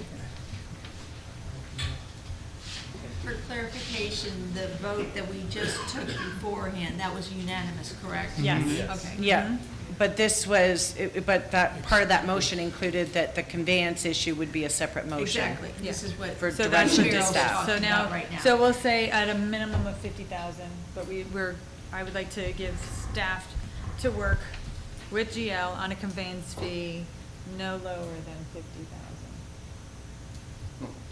I mean, Negotiate up. well, yeah, I mean, basically, now they're just gonna say, we're at 50,000. Well, I was So- thinking that, but I Yeah. mean. I mean, originally you we- put down 500, it would, didn't you say that during the discussions it could be 50% less? Yeah, Or yeah, more. well, I just asked Larry, Mr. Portnoy, sorry, about that, and he doesn't feel comfortable with our numbers. He thinks are arbitrary. So we'll actually do the real estimate that Jay's been working on, which is actually 880,000 or somewhere in that neighborhood. So, but I would like to also, what I'd like the minimum would, By 10 o'clock. from it might my be a million. perspective, the minimum should be, you want our canals, this is what you need, and if you don't want to negotiate with us, then we don't need to be part of the project, and we'll build our own impoundment. quite frankly, because we still have the 640 acres. All right, so no minimum then? We'll take the minimum out. No minimum, staff to work with GL on a conveyance fee, To be, yeah. negotiated. Just as a clarification, you're talking about a lump sum upfront, Yes. not a, okay, just wanted to make sure. Do I need to amend that motion to make sure that it's a lump sum? You can have the motion just to include that Okay. additional language. No How, problem. just one thing though, I would like the ability to work with them where maybe they can pay 50% of that upfront and 50% at a CEO of the actual impoundment or something like that, whatever that amount would be. Please. So they're not, so they're paying it before it starts functioning, but they don't have to pay it all Okay. upfront. What he said. All right, is there a second to her Yeah, I amended second. motion? Okay. Do we have any public comment on that motion? All in favor? Aye. And just for the record, is there any comment from the public? We They did. just He Did that, Call so the we're record. good. We're good. So I'm so worried. Through the Make chair. sure I got Thank this you. down. Okay, got it. Thank you. Apologize. So I would like to request that we send a letter, once we've resolved these, hopefully we can get this done quickly, that we send a letter to the county commission setting out our support for all of the elements of the project that we support, excluding, and I'd like to specifically list, we do not support the ATV park being built. I need direction from the board. That's my motion.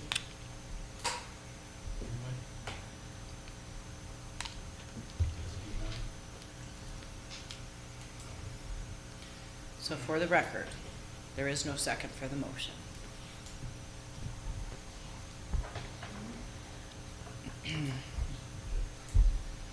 Down to 3132.